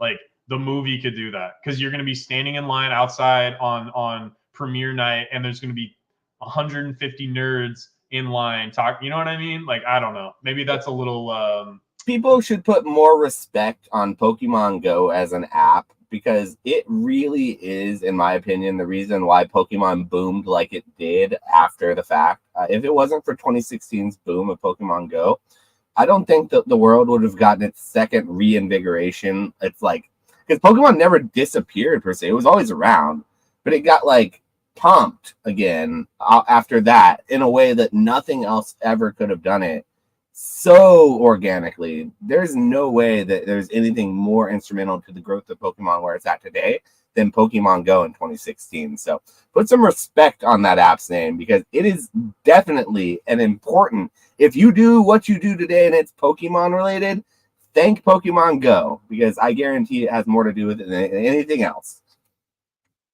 All right. Well, I worship our Niantic overlords for allowing us to operate in this space. But all right, that's pretty much it for me. We're almost at 3 hours, so I'm good to rock and roll. Do you have any last minute? Oh well, I guess like last minute chill. November 16th and 17th, Front Row Card Show, Tacoma, Washington, at the Tacoma Convention Center. It's gonna be a movie. It'll be great, fantastic. Some of the best people will be there. Show up. We've ever seen. Yeah, it'll be a good one for sure. And it's really professionally run. Like it's a really nice show. It's a good one. So all right, that's it. That's it. Sports vendors, so it's a sports and a TCG show. So it's got a nice mix of things, and it's got some anime and non like sports stuff. Yeah, like comic books and stuff like that. If you're into that stuff, so yeah, it's so it's like a general overall big card show like Collecticon, but whereas Collecticon's like strictly Pokemon, and you could get lost in there and never even see all the vendors. You will probably still get lost, but you'll at least have time to see all the vendors. I think that's a slightly more manageable size show. So I prefer the size show that it has. Yeah, 100%. So, yeah, anything else though, other than what we talked about? No, thanks to everyone for watching. We did get some questions about like PSA and other things that we didn't necessarily get to because it wasn't quite on topic with what we were going through. But if you are interested and you have questions that you'd like to kind of directly reach out, join my Discord down below. You can always reach out in my Discord. I'm on there pretty much all the time. So are a lot of people that are very helpful. And as a dual use, you can also learn about some local shows or advertise your local shows so that more people can learn about it in the Discord, because that's why I made the Discord. So join the Cardboard Convention Discord down below. And yeah, that's the last show I'll do. So. Right on. All right. Well, we will see you guys next week. We'll be back on my channel, and I'm sure with the way things are going, there'll be some new drama, new information, new leaks. There'll be something to talk about. And if nothing else, we can just hop on here like Poke Flips and talk about Nick, leaving carts out and Dan buying meat at Walmart and, wait for questions from the chat. So we'll figure it out. We'll figure it out. But appreciate everybody being here. And well, why am I running this? Like, I feel like I'm taking over. Like, is this supposed to be you on your channel? I'm happy with it. I'm not mad at it. So yeah, but everyone, Thank you for coming. We'll see you guys in the next one. We're going to shut her down. We'll see you next time, guys.